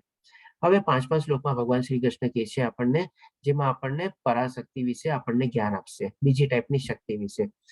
વળી હે મા બાહુ અર્જુન, આ નિકુષ્ટ એટલે કે શું કે ભાઈ નોન લિવિંગ, એટલે કે જે આપણે 8 ચીજ જે ગયા શ્લોકમાં જોઈ ગયા એ બધી નોન લિવિંગ છે. આપણે એ રીતે કે ભાઈ એમાં જાન નથી અથવા તો કોન્શિયસનેસ નથી અથવા ચેતના નથી આપણે. પછી એટલે ભગવાન શ્રી કૃષ્ણ કહે છે આ નિકુષ્ટ શક્તિ ઉપરાંત મારી એક અન્ય ચડિયાતી પરાશક્તિ પણ છે. એટલે કે બીજી ટાઈપની શક્તિનું ભગવાન શ્રી કૃષ્ણ અહીંયા વર્ણન કરે છે. પહેલામાં ભૌતિક શક્તિ કીધી, અહીંયા પરાશક્તિ કહે છે. અને એ કહે છે કે પરાશક્તિ પણ છે કે જે જીવોની બનેલી છે. અને જીવોની બનેલી એટલે કે શું, પછી કોન્શિયસનેસ અથવા ચેતના અથવા આત્મારૂપી બનેલી છે. અને જે ભૌતિક પ્રકૃતિ સાથે સંઘર્ષ કર્યા કરે છે અને તેના સંસાધનોનો ઉપભોગ કરે છે. એટલે કે જેવી રીતે આ નિકુષ્ટ જે આપણે 8 ચીજ જોઈ ગયા, એમાં જ્યારે આપણે આત્માનું નિરૂપણ થાય છે, જે ભગવાન શ્રી કૃષ્ણ દ્વારા થાય છે, અને એ જ્યારે આત્માનું નિરૂપણ થાય છે પછી જીવિત બની જાય છે. એટલે કે અલગ અલગ ટાઈપના જે આપણે 84 લાખના બધા જે જીવો જોઈએ છીએ, એમાં આત્માનો વાસ છે. આપણે બધા જે અહીંયા ડોટ લાઇટ અને શાઇનિંગ ટાઈપનું જે જોઈ શકો છો, એ આપણે આત્માને એવી રીતે નિર્દેશ કરે છે કે ભાઈ એ ચેતના છે, કોન્શિયસનેસ છે. અને એવી રીતે આ બધા ટાઈપના જીવોમાં જ્યારે આત્માનો પ્રવેશ થાય છે, ચેતનાનો પ્રવેશ થાય છે અથવા કોન્શિયસનેસનો પ્રવેશ થાય છે, ત્યારે આ ભૌતિક પ્રકૃતિના, એટલે કે ભગવાન શ્રી કૃષ્ણ જે 8 ચીજ વર્ણવેલી, એમાંથી 3 ચીજ પોતાની અંદર હોય છે અને 5 ચીજ શું બહારના જગતમાં હોય છે. એટલે કે આ ભૌતિક જગતમાં, એટલે કે પછી એની સાથે સંઘર્ષ કર્યા કરે છે. સંઘર્ષ કર્યા કરે છે એટલે કેવી રીતે સંઘર્ષ કરે છે એ પણ ભગવાન શ્રી કૃષ્ણ આપણને આગળ સમજાવશે. અને પછી કહે છે કે અને તેના સંસાધનોનો ઉપભોગ કરે છે. એટલે કે એમાં અલગ અલગ જે ચીજ વસ્તુઓ મેળવવી હોય, માણસોને મેળવવા હોય કે જગ્યાને મેળવવી હોય, એ રીતે કંઈક ને કંઈક એ બધાનો પોતે ઉપભોગ કરતો રહે છે અથવા માણતો રહે છે અથવા એન્જોય કરતો રહે છે. એ રીતે ભગવાન શ્રી કૃષ્ણ અહીંયા સમજાવે છે. હવે આ સમજાવ્યા પછી ભગવાન શ્રી કૃષ્ણ હવે સમજાવે છે આપણને 6થા શ્લોકમાં કે આ બધી ચીજ એટલે કે સર્વ સર્જાયેલા જીવોનો ઉદ્ભવ સર્વ સર્જાયેલા કે શું, જે આપણે જાણી ગયા એ પ્રમાણે 84 લાખ ટાઈપના બધા ટાઈપના જીવો, જે બધા કેવી રીતે સર્જાયેલા છે, તો કે ભગવાન શ્રી કૃષ્ણ દ્વારા એમાં જ્યારે આત્માનું અથવા પરાશક્તિ દ્વારા જ્યારે નિરૂપણ થયેલું છે ત્યારે, એટલે કે બધા આપણે ઉદ્ગમ સ્થાન થાય છે અથવા એનો બધાનો ઉદ્ભવ થાય છે અથવા જીવિત બને છે. આ બંને શક્તિઓમાં રહેલા છે. બંને શક્તિઓ આપણે સરસ રીતે જાણી ગયા, ભૌતિક શક્તિઓ અને પરાશક્તિઓ, અથવા તો એને પરા અને અપરા એ રીતે પણ આપણે જાણી શકીએ છીએ. એટલે કે આ બંને શક્તિઓમાં રહેલો છે. આ જગતમાં જે કંઈ ભૌતિક અને આધ્યાત્મિક છે તે સર્વની ઉત્પત્તિ તથા વિનાશરૂપ બને જાણ. એટલે કે ભગવાન શ્રી કૃષ્ણ પોતાને બતાવે છે કે આ જગતમાં જે કાંઈ પણ ભૌતિક એટલે કે મટીરિયલ ચીજ અને આધ્યાત્મિક એટલે કે સ્પિરિચ્યુઅલ ચીજ જે કાંઈ પણ છે, બધાની ઉત્પત્તિ એટલે કે બધાનું ઉદ્ગમ અને બધાનું વિનાશ રૂપ અથવા તો કેવી રીતે નાશ પામે છે, એ બધાનો સોર્સ કોણ, તો કે ભગવાન શ્રી કૃષ્ણ. એટલે એમના થકી બધી ચીજો ઉદ્ભવે છે અને એમના થકી બધી ચીજો નાશ પામે છે. એટલે એ જ આપણે સર્જન કરતા છે, એ જ આપણે પાલન કરતા છે, એ જ આપણે ધારણ કરતા છે અને એ જ આપણે વિનાશ કરતા છે. એવી રીતે ભગવાન શ્રી કૃષ્ણ આપણને અહીંયા જણાવે છે. હવે આ બધી ચીજ ભગવાન શ્રી કૃષ્ણ કેવી રીતે મેનેજ કરતા હશે એ પણ આપણને હવે આગલા શ્લોકમાં જાણશું. તો ભગવાન શ્રી કૃષ્ણ આપણને 7મા શ્લોકમાં કહે છે કે હે ધનંજય, મારાથી શ્રેષ્ઠ એવું કોઈ તત્વ સત્ય નથી. એટલે કે ડેફિનેટલી આનાથી આપણે કોઈ વધારે શ્રેષ્ઠ કોઈ આ જગતમાં કે કોઈ બી આધ્યાત્મિક જગતમાં એનાથી ઉપરી કોઈ છે જ નહીં. આપણે એ રીતે ભગવાન શ્રી કૃષ્ણ આપણને વર્ણવે છે. અને હવે આપણને મેકેનિઝમ સમજાવે છે કે કેવી રીતે આ બધું ભગવાન સરસ રીતે મેનેજ કરે છે. જેવી રીતે મોતી દોરામાં ગૂંથાયેલા રહે છે, તેવી રીતે સર્વ કંઈ મારા આધારે રહેલું છે. એટલે કે બધું ભગવાન શ્રી કૃષ્ણના આધાર થકી જ રહેલું છે. પોતે એમના સૌપ્રથમ તો ઉદ્ગમ સ્થાન છે, એમના થકી જ ઉદ્ભવે છે, આપણે ઉત્પન્ન થાય છે અને પછી એમના પોતે જ પોતે ધારણ કરતા બી છે અથવા તો ધારણ કરતા બી અને સાથે સાથે એમના આધારે બધું રહેલું છે. હવે આ ચીજ સમજવા માટે આપણે એક બે દાખલા લઈ લઈએ. જેમ કે માની લો આપણા ઘરમાં ઘણી બધી ચીજો હોય, ક્યારેક આપણે કાઉન્ટ બી ન કરી શકીએ એટલી 200, 500, 1000, 10,000 જેટલી બી ચીજો નીકળે આપણે. હવે બધી ચીજોને આપણે કેવી રીતે બધી ઓર્ગેનાઇઝ કરેલી હોય કે ભાઈ કિચનમાં આપણે કિચનનો સામાન હોય, હોલમાં આપણે સોફા સેટ ને ટીવી ને બધું સેન્ટર ટેબલ ને બધું હોય, આપણા બેડરૂમમાં પલંગ હોય, ડાઇનિંગ સ્પેસમાં ડાઇનિંગ ટેબલ હોય, એવી રીતે બધી જગ્યાએ આપણે અલગ અલગ ચીજો એ રીતે રાખેલી હોય આપણે. તો એવી જ રીતે પણ અહીંયા ભગવાન શ્રી કૃષ્ણ આપણને એક્ઝામ્પલ આપીને સમજાવે છે કે જેવી રીતે આપણે તમે જોયો એક આપણે મોતીની જ્યારે માળા લઈએ ત્યારે એમાં પહેલા એક દોરો હોય, આપણે દોરોમાં કરીને આપણે એક આપણે મોતી પરોવીએ આપણે અને એ મોતીની માળા સરસ રીતે બને. પછી આપણે જ્યારે ગળામાં પહેરીએ ત્યારે આપણે એને ધારણ કરતા થઈ ગયા અને આપણું આ જે ગળું જે છે એની આપણે આધાર થઈને એટલે કે સપોર્ટિંગ તરીકે એ આખી મોતીની માળા રહીએ. તો એ જ કમ્પેરિઝન આપીને ભગવાન શ્રી કૃષ્ણ અહીંયા કહે છે કે આ જગતમાં જે કાંઈ પણ જે છે ભૌતિક અથવા આધ્યાત્મિક, એ બધાનો સ્ત્રોત હું છું અને વિનાશ કરતા બી હું છું. પણ જેની પહેલા શું છે સાથે સાથે હું એને મેનેજ બી કરું છું અથવા એ મારા આધારે રહેલું છે. કેવી રીતે રહેલું છે કે ભાઈ જેમ એક માળામાં બધું ગૂંથાયેલું હોય એવી રીતે દરેકે દરેક ચીજ મારા થકી જ છે. હું જેનો આધાર કરતા છું, હું જેનો પોષણ કરતા છું એવી રીતે. અને એ કેવી રીતે રહે છે તો કે ભાઈ આ માળાના રૂપે રહે છે અને એ માળામાં ધાગાના રૂપે હું બધી ચીજમાં વણાયેલું છું અને બધી ચીજમાં પાસ થયેલું છું. એટલે કે આપણે જો બહારમાંથી આપણને ખાલી મોતીની માળા દેખાય, એમાં આપણને દોરો ન દેખાય. એવી જ રીતે આપણને ભૌતિક જગતમાં અને બધામાં આપણને બધું જોઈએ કરીએ છીએ, આપણને કે ભગવાન દેખાય છે આપણને? પણ ના, ડેફિનેટલી ભગવાન બધી ચીજમાં ધાગા રૂપે, દોરા રૂપે બધામાં પરોવાયેલા છે અને એ આખી ચીજ એમના આધાર થકી જ છે. જેમ આપણે ગળાના નેકલેસ પહેરેલો હોય તો ગળાના આધાર રૂપે આપણે હોઈએ ને, એવી જ રીતે ભગવાન શ્રી કૃષ્ણ આપણને કમ્પેરિઝન આપીને સમજાવે છે કે હું એમનો બધાનો આધાર રૂપી છું અને બધામાં હું ધાગા રૂપે વણવાયેલો છું. એટલે કે બધી ચીજમાં મારી પ્રેઝન્સ છે. હવે ભગવાન શ્રી કૃષ્ણ આપણને અનુભૂતિ કરાવે છે. જેમ આપણે સ્ટાર્ટિંગમાં જોયું ને કે જ્ઞાન વિજ્ઞાન યોગ એટલે કે આપણે એને વિશેષ રૂપે કેવી રીતે આપણે એને અનુભવ કરી શકીએ અથવા એનો આપણે અહેસાસ કરી શકીએ, ફિલિંગ કરી શકીએ, એ પણ હવે ભગવાન શ્રી કૃષ્ણ આપણને કહે છે. તો 8 થી લઈને 11મા શ્લોક સુધી ભગવાન શ્રી કૃષ્ણ એ બધી ચીજ વર્ણવે છે. આપણે મુખ્ય લેશું એમાંથી.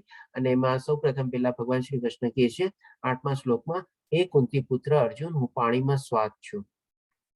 હવે આપણે જોઈએ છીએ કે ભાઈ પાણી આપણે જે પીએ છીએ, આપણે જેમ અલગ અલગ જગ્યાએ જઈએ તો આપણને અલગ અલગ સ્વાદ આવતો હોય છે. ક્યારેક આપણે કેમ કહેતા હોય છે કે ભાઈ અહીંયાનું પાણી જરાક વધારે મીઠું લાગે છે, અહીંયાનું પાણી જરાક થોડું હલકું લાગે છે, અહીંયાનું પાણી થોડું ભારી લાગે છે, અહીંયાનું પાણી થોડું પચાવવું મુશ્કેલ છે, એવું બધું આપણે નથી કહેતા? તો હવે એ જે પાણીમાં જે છે એ સ્વાદ નાખવા કોણ આવ્યું છે? આપણે કોઈ ગયું છે? તો એ ભગવાન શ્રી કૃષ્ણ પોતે કહે છે પાણીનો સ્વાદ હું છું. એટલે જ્યારે જ્યારે આપણે પાણી પીતા હોઈએ ત્યારે એને પણ આપણે ભગવાનને યાદ કરીને કે ભાઈ તારા થકી મને આ સ્વાદ ને બધું મળી રહ્યું છે, એ પણ એક ટાઈપનું આપણે ભગવાનને યાદ કરી શકીએ. આપણે જેમ કહીએ ને આખા દિવસમાં નાનું નાનું આપણે જે થેન્ક્સ કહેવાનું હોય, આ બધી નાની નાની ચીજોમાં આપણે થેન્ક્સ કહી શકીએ. આપણે ઘણા લોકો કે ભાઈ ઠીક છે, હવે પાણી માંગ્યું, પાણી આપ્યું, પાણી પી લીધું, એમાં શું છે હવે ભગવાનને થેન્ક્સ કહેવાનું? ભાઈ પાણીનો સ્વાદ પણ ભગવાન શ્રી કૃષ્ણ પોતે છે અને એ જ પાણી આપણે પીએ છીએ અને પાણી કેટલું મહત્વનું છે આપણે જાણી શકીએ છીએ આપણા જીવન નિર્વાહને બધા માટે. એમાં અત્યારે ગરમીમાં તો આપણને કોઈ ઠંડા પાણીનો ગ્લાસ ક્યાંક સરસ રીતે મળી જાય, થાકેલા પાકેલા આવ્યા હોય તો કેટલો સરસ આપણને આનંદ થાય છે. પણ આપણે ક્યારેય એવો ઠંડા પાણીનો ગ્લાસ એન્જોય કરીને આપણે જેને પાણી આપ્યું હોય એને તો આપણે કદાચ થેન્ક્સ કહેતા હશું, કદાચ એ બી નહીં કહેતા હશું. પણ ભગવાનને તો આપણે કોઈ દી થેન્ક્સ નહીં કહેતા હશું કે હા ભગવાન સરસ મજાનું પાણી મળ્યું, સ્વાદ બી સરસ હતો ને બધું. એટલે આવી બધી નાની નાની ચીજોમાં છે ને જો આપણે ભગવાનને યાદ કરી લઈએ ને તો તમે માનશો નહીં, તમારે જેમ ભગવાન શ્રી કૃષ્ણ કહે છે ને કે નિરંતર મને યાદ કરવાનો, એ તમારા માટે છે ને ઓટોમેટિક થઈ જશે. તમારે કઈ એફર્ટ આપવા નહીં પડે. જે પ્રમાણે ભગવાન શ્રી કૃષ્ણ બધી આપણને ચીજો જે સમજાવેલી છે ને એ પ્રમાણે આપણે બસ ખાલી એને યાદ કરવાના છે બસ. તો આ રીતે દરેકે દરેક વખતે આપણે યાદ કરી શકીએ. સૂર્ય તથા ચંદ્રનો પ્રકાશ ઓછો. હવે આજે આપણે જે મોબાઈલ વાપરીએ છીએ આપણે તો ક્યારેક ક્યારેક બેટરી ડાઉન થઈ જાય તરત આપણે ચાર્જમાં મૂકવો પડે છે આપણે. હવે આજે જે સૂર્ય અને ચંદ્ર જે છે એને કોણ ચાર્જ કરવા ગયું છે? કોઈ ગયું છે એને ચાર્જ કરવા? તેમ છતાં બી હંમેશા આપણા માટે ડેઈલી પ્રકાશ આપે છે, તાપ આપે છે, અજવાળું આપે છે. ચંદ્ર એ જ રીતે આપણને રાતની ચાંદની રોશની બી આપે છે, આપણને શીતળતા આપે છે, ઠંડક આપે છે, બધું આપે છે. આજે ગરમીમાં આપણે હંમેશા તાપને કહેતા હોય છે બહુ ગરમી છે, બહુ ગરમી છે. ત્યારે તો આપણે કેવું કરીએ છીએ ભગવાનને કહે ભગવાન આટલી ગરમી કેમ છે અને બધું છે. પણ હવે એવી જ રીતે જયારે ઠંડક બી આવે છે, રાત્રિ બી પડે છે, થોડીક આપણને સારું ફીલ બી થાય છે, ત્યારે આપણે ભગવાનને યાદ કરીએ છીએ હે ભગવાન ચાલો ગરમીના તાપથી હવે બચી ગયા, થોડીક ઠંડીક આવી, થોડીક આવી રીતે સરસ લાગે છે. તો આ રીતે બી આપણે ભગવાનને યાદ કરી શકીએ, ભગવાનને આપણે થેન્ક્સ કહી શકીએ. આપણે વૈદિક મંત્રોમાં ઓમકાર છું એટલે કે આપણે જોઈએ છીએ કે ભાઈ ચાલો ભગવદ્ ગીતામાં તો ભગવાન શ્રી કૃષ્ણના કંઠસ્થથી નીકળેલી છે, પણ ઘણા લોકો એવા નિરાકાર અથવા નિરૂપણ રૂપમાં જે ભગવાન છે સ્તુતિ કરતા હોય, જેને આપણે લોકો માયાવાદી કહીએ છીએ, એ લોકો બધા કહે છે કે વેદોમાં ભગવાન શ્રી કૃષ્ણ ક્યાં છે? તો એ પણ અહીંયા ભગવાન શ્રી કૃષ્ણ એ જ કીધેલું છે કે વેદોના મંત્રોમાં ઓમકાર છું. વેદોમાં જેટલા મંત્રો છે બધા ઓમથી શરૂ થાય છે. તો એ ઓમકાર પણ ભગવાન શ્રી કૃષ્ણ પોતે જ છે. આ બધી ચીજમાં આપણે ફીલ કરવાનું છે ભગવાનને, આપણે એની હાજરી જે છે એની મહેસૂસ કરવાની છે. આપણે હું આકાશમાં શબ્દ છું. આપણે આકાશમાં જોઈએ છીએ કે ભાઈ આખે આકાશ છે એમાંથી ખાલી સાઉન્ડ પાસ થાય છે. આજે જો ખમ ન હોત, આકાશ ન હોત ને, તો આપણે જે બધા જે આપણે બોલીએ કરીએ છીએ એકબીજાને જે સંભળાય છે ને, આજે જેમ કે બે વ્યક્તિઓ બી વાતચીત કરતી હોય માની લે ઉભા રહીને, તો એની બે વચ્ચે શું હોય છે? ખાલી સ્પેસ જ હોય છે ને, ખાલી જગ્યા હોય છે ને. પણ એક જણ બોલે છે ને બીજા જણને સંભળાય છે કેવી રીતે? કે ભાઈ એ ધ્વનિ એમાંથી પાસ થાય છે, હવામાંથી ધ્વનિ પાસ થાય છે. આપ લોકો જાણતા હશો કદાચ વેક્યુમમાંથી ધ્વનિ પાસ ન થાય, આપણે અવાજ પાસ ન થાય, તો એના માટે પણ આપણે ભગવાનને થેન્ક્સ કહીએ કે ભાઈ હા, આ બધું આપણે હવામાં છે એ પ્રમાણે અવાજ ને બધું બી એકબીજાને સંભળાય છે ને એ પ્રમાણે છે. તથા મનુષ્યમાં સામર્થ્ય છે, એટલે કે આપણામાં જે કાંઈ પણ આપણા સામર્થ્ય આવેલું છે એ બધું જ ભગવાન શ્રી કૃષ્ણ થકી જ છે. કોઈકને સૌંદર્યનું સામર્થ્ય હોય, કોઈકને પૈસાનું સામર્થ્ય હોય, કોઈકને શરીરનું શક્તિનું સામર્થ્ય હોય, કોઈને પોતાના પાવરનું સામર્થ્ય હોય, અથવા બધું થોડું ઘણું બધામાં હોય. તો એ જે કાંઈ પણ જે છે એ ભગવાન શ્રી કૃષ્ણના કહેવા પ્રમાણે એમના થકી જ બધું આવેલું છે. આપણે કોઈ નથી કાંઈ આવી રીતે આપણે મેળવવા વાળા કે કરવા વાળા. આ રીતે ભગવાન શ્રી કૃષ્ણ આપણને બધું જ અહીંયા સમજાવે છે. હવે આ ચીજ આખી સમજાવ્યા પછી ભગવાન શ્રી કૃષ્ણ હજી આગળ કહે છે આપણને કે પૃથ્વીને આદ્ય સુગંધ તથા અગ્નિની ઉષ્ણતા છું. એટલે કે આપણે જાણી છીએ પૃથ્વીમાંથી આપણને કેટલી સરસ મજાની સ્મેલ આવે. એમાં જયારે પહેલું ચોમાસું હોય અને વરસાદ પડે ત્યારે આપણે પર્ટિક્યુલરલી કોઈ નાના સેન્ટરમાં છે, શહેરમાં આપણને ઓછું વર્તાય, પણ નાના સેન્ટરમાં કેવું સરસ મજાની સુગંધ આવતી હોય, માટીની સુગંધ. આપણે અગ્નિની ઉષ્ણતા છું. કોઈ બી આપણે અગ્નિ પ્રગટાવો, નાની અગ્નિ પ્રગટાવો કે મોટી અગ્નિ પ્રગટાવો, એમાંથી અગ્નિ, તાપ અને આપણે અજવાળું બંને નીકળવાના જ છે. નાની અગ્નિમાં તો નાનું અજવાળું ને નાનો તાપ હોય, મોટી અગ્નિમાંથી મોટું અજવાળું ને મોટો તાપ હોય. તો એમાં કોણ અજવાળું નાખવા ગયું છે, કોણ એમાં તાપ નાખવા ગયું છે, કોઈ ગયું છે આપણે? તો પણ એની ઓટોમેટિકલી છે જ આપણે બધું. તો એ પણ ભગવાન શ્રી કૃષ્ણ એ જ કહે છે કે અગ્નિની ઉષ્ણતા અને એ પ્રમાણે હું છું. હું જીવ માત્રનું જીવન તથા તપસ્વીઓનું તપ છું. ડેફિનેટલી જીવ માત્રનું જીવન તો ભગવાન શ્રી કૃષ્ણ આપણને પોતાની પરાશક્તિ દ્વારા સમજાવી દીધું છે. ચડિયાતી શક્તિ દ્વારા આપણે આત્માનું નિરૂપણ થાય છે એ રીતે. એટલે કે જ્યાં સુધી આત્મા છે ત્યાં સુધી આપણું જીવન છે અથવા તો શરીર છે. જેવું આત્મા એમાંથી નીકળી ગયો, શરીર તો ઢગલો થઈને આખું નીચે પડી જવાનું છે. આ રીતે ભગવાન શ્રી કૃષ્ણ આપણને વર્ણવે છે. અને જે લોકો આપણે તપસ્વીઓ કરે છે એનું તપ પણ હું છું, એ રીતે ભગવાન શ્રી કૃષ્ણ વર્ણવે છે. હવે ભગવાન શ્રી કૃષ્ણ આ બધી ચીજ વર્ણવ્યા પછી અલ્પ વિરામ મૂકે છે અને પછી હવે બીજા ટોપિક ઉપર આગળ વધે છે. જે આપણે જાણ્યું હતું કે ભાઈ જેમાં ભગવાન શ્રી કૃષ્ણે શું કીધું હતું કે આ ભૌતિક પ્રકૃતિના સંસર્ગમાં આવીને સંઘર્ષ કર્યા કરે છે. તો હવે કેવી રીતે કરે છે એ પણ આપણને ભગવાન શ્રી કૃષ્ણ હવે એ નોલેજ આપણને આપે છે. તો 13મા શ્લોકમાં ભગવાન શ્રી કૃષ્ણ કહે છે 3 ગુણો સત્વ, રજ અને તમ દ્વારા મોહ પામેલું આ સમગ્ર જગત ગુણાતી તથા અવિનાશી એવા મને જાણતું નથી. એટલે કે આ પ્રકૃતિમાં એક એવું સોફ્ટવેર ઇન્સ્ટોલ્ડ કરેલું છે ભગવાન શ્રી કૃષ્ણએ કે જે આપણે 3 પાર્ટનું બનેલું છે. જેમ આપણે માની લો માઇક્રોસોફ્ટનું વિન્ડોઝ સોફ્ટવેર લઈએ આપણે, તો એની અંદર શું કે 3 પાર્ટ હોય? એક વર્ડ ડોક્યુમેન્ટ હોય, એક એક્સેલ ફાઇલ હોય અને એક આપણે પાવર પોઈન્ટ હોય. એવી રીતે પણ ભગવાન શ્રી કૃષ્ણ આ પ્રકૃતિમાં જે છે આપણે જાણીએ છીએ નેચર અને એન્વાયરમેન્ટ જે છે એમાં એક ટાઈપનું સોફ્ટવેર ઓલરેડી ઇન્સ્ટોલ્ડ છે આપણે. અને એ ઇન્સ્ટોલ્ડમાં બી એ સોફ્ટવેરના બી 3 પાર્ટ છે, જેને ભગવાન શ્રી કૃષ્ણ કહે છે કે ત્રિગુણો. એટલે કે 3 ટાઈપના ગુણ રીતે છે. ક્યાં ક્યાં ગુણ? તો કે સતોગુણ, રજોગુણ અને તમોગુણ. અને એ ગુણ દ્વારા આપણે એમાં મોહ પામી જઈએ છીએ, કારણ કે એ હંમેશા આપણને કઠપુતળીની જેમ નચાવી રાખે છે. એના નિયંત્રણ હેઠળ આવી જઈએ છીએ, એના પ્રભાવ હેઠળ આવી જઈએ છીએ આપણે. અને કન્ટિન્યુઅસલી આપણે સંઘર્ષ કરતા રહીએ છીએ, જે ભગવાન શ્રી કૃષ્ણ આપણને આગળ કીધું એ પ્રમાણે. એનું કારણ શું હતું? એનું સંઘર્ષ કરવાનું કારણ તો કે આ ત્રિગુણી માયા અથવા એ આપણું ઇન્સ્ટોલ્ડ સોફ્ટવેર. એ રીતે ભગવાન શ્રી કૃષ્ણ આપણને સમજાવે છે કે આખું જગત મોહ પામેલું છે. અને હવે શું નથી જાણતું? એ તો કે ગુણાતીત અને અવિનાશી એવા મને જાણતું નથી. કારણ કે આ જે ત્રિગુણી માયા જે છે એ ભગવાન શ્રી કૃષ્ણ જેમના રચયિતા છે એમના થકી જ બનેલી છે. અને એ જ એમના નિયંત્રણ કરતા છે અને એ જ એમને સરસ રીતે સંચાલિત કરે છે. એટલે કે પોતે એનાથી ગુણાતીત છે, એની ઉપર છે. જેમ આપણે આ પિક્ચરમાં જોઈ શકો છો, આ ત્રિગુણી માયા જે છે અને એની ઉપરમાં ભગવાન શ્રી કૃષ્ણ છે, અને જે અવિનાશી છે, એટલે કે એનો ક્યારેય નાશ થવાનો નથી. એવી રીતે પણ આ લોકો આપણે શું છે કે જેવા આપણે આ જગતમાં આવીએ છીએ, આપણે આ બધા મોહ માયા આકર્ષણમાં આપણે એટલા ઉલજી જઈએ છીએ, એટલું બધું સંઘર્ષ કરીએ છીએ, સ્ટ્રગલ કરીએ છીએ, થોડી ઘણી સક્સેસ હાસિલ કરીએ છીએ. અને જે આપણું મેઇન લક્ષ્ય જે છે, શું છે આપણું મેઇન લક્ષ્ય? તો કે ભગવાનની પ્રાપ્તિ. મનુષ્ય જીવનનું એકમાત્ર લક્ષ્ય એ જ છે કે ભાઈ આપણે મુક્તિ મેળવવા, એ તરફ આપણે આગળ પહોંચવાનું. અને એના માટે આપણે ભગવાન શ્રી કૃષ્ણની ભક્તિ કરવાની. પણ શું? આપણે મોહ માયામાં આપણે બંધાઈ જઈએ છીએ અને એવા ગુણાતીત અને અવિનાશીને આપણે જાણવાની બી કોશિશ નથી કરતા અને યાદ નથી કરતા. એટલા જ માટે તો ભગવાન શ્રી કૃષ્ણ પહેલા જ આપણને કહી દીધું ત્રીજા શ્લોકમાં કે ભાગ્યે જ કોઈ એવો વિરલો મને સરસ રીતે જાણી શકે છે. હવે આ ગુણાતીતમાંથી પાર થવું એનું સોલ્યુશન એ પણ ભગવાન શ્રી કૃષ્ણ આપણને આપે છે. તો 14મા શ્લોકમાં એ જ બતાવે છે આપણને કે ભૌતિક પ્રકૃતિના 3 ગુણોની બનેલી મારી આ દૈવી માયાને જીતવી અત્યંત દુષ્કર છે. અહીંયા પણ ભગવાન શ્રી કૃષ્ણ સ્પષ્ટ રીતે કહે છે કે આ ત્રિગુણી માયા મારા થકી જ બનેલી છે આપણે, એટલે એ જ ભગવાન એમના માલિક છે. અને એકમાત્ર જે એના માલિક હોય એમાંથી બહાર નીકળવાનો રસ્તો એને જ ખબર હોય, બાકી કોઈને ખબર ન હોય. એટલે આપણે ઘણીવાર શું છે, આપણે સો કોલ્ડ અલગ અલગ બધા લોકો પાસે જતા હોઈએ, એની આપણે શરણાગતિ કે કંઈક લઈને આપણે કહીએ કે ભાઈ મને આમાંથી છુટકારો અપાવો, મને આમાંથી નીકળવાનો માર્ગ બતાવો, તો કોઈ આપણને, કારણ કે ઈ પોતે તો એની અંડરમાં છે ને, ઈ પોતે પણ તો ઈ પોતે માયામાં ફસાયેલો છે, તો ઈ આપણને ક્યાંથી નીકળવાનો માર્ગ આપવાનો આપણને? પણ જે એનાથી ઉપર હોય અથવા ગુણાતીત હોય, એ રીતે જે ભગવાન શ્રી કૃષ્ણે કીધું, અથવા તો જેના અંડરમાં હોય એ જ આપણને માર્ગ આપી શકે, તો જ આપણે નીકળી શકીએ. એટલા માટે અહીંયા ભગવાન શ્રી કૃષ્ણ કહે છે મારી બનેલી આ દેવી માને જીતવી અત્યંત દુષ્કર છે, પરંતુ જેઓ મને શરણાગત થઈ જાય છે તેઓ તેને સરળતાથી પાર કરી જાય છે. એટલે આપણે જો એક માત્ર ફક્ત એમની શરણાગતિ લઈએ તો જ આપણે આ ભૌતિક માયાને આપણે ઓળંગી શકીએ, એને સરપાસ કરી શકીએ, અને આપણે ઓવરટેક કરી શકીએ, અને એ રીતે આપણે ભગવત પ્રાપ્તિ તરફ આપણે આગળ વધી શકીએ.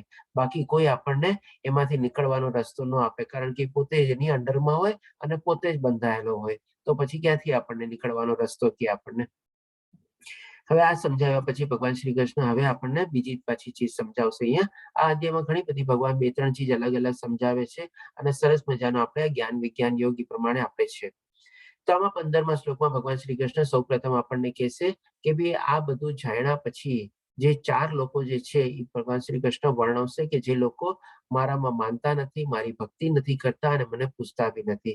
એમાં સૌપ્રથમ ભગવાન શ્રી કૃષ્ણ કહે છે કે જેઓ મનુષ્ય તદ્દન મૂર્ખ હોય છે, એટલે કે આવી ટાઈપનું કોઈ જાતનું જ્ઞાન કે આખો દિવસ ગધેડાની જેમ કામ કરી રાખે, ભૌતિક સુખ પાછળ દોડે રાખે, ઇન્દ્રિય તૃપ્તિ અને શરીર સુખ માટે પૈડો રહે, એટલે એને ભગવાન શ્રી કૃષ્ણ મૂર્ખ તરીકે વર્ણવે છે. અને જેઓ મનુષ્યમાં અધમ છે, મનુષ્યમાં અધમ એટલે કે શું, કે ઘણી એટલા નીચલા વર્ગમાં એ લોકોએ જન્મ પ્રાપ્ત કરેલો હોય.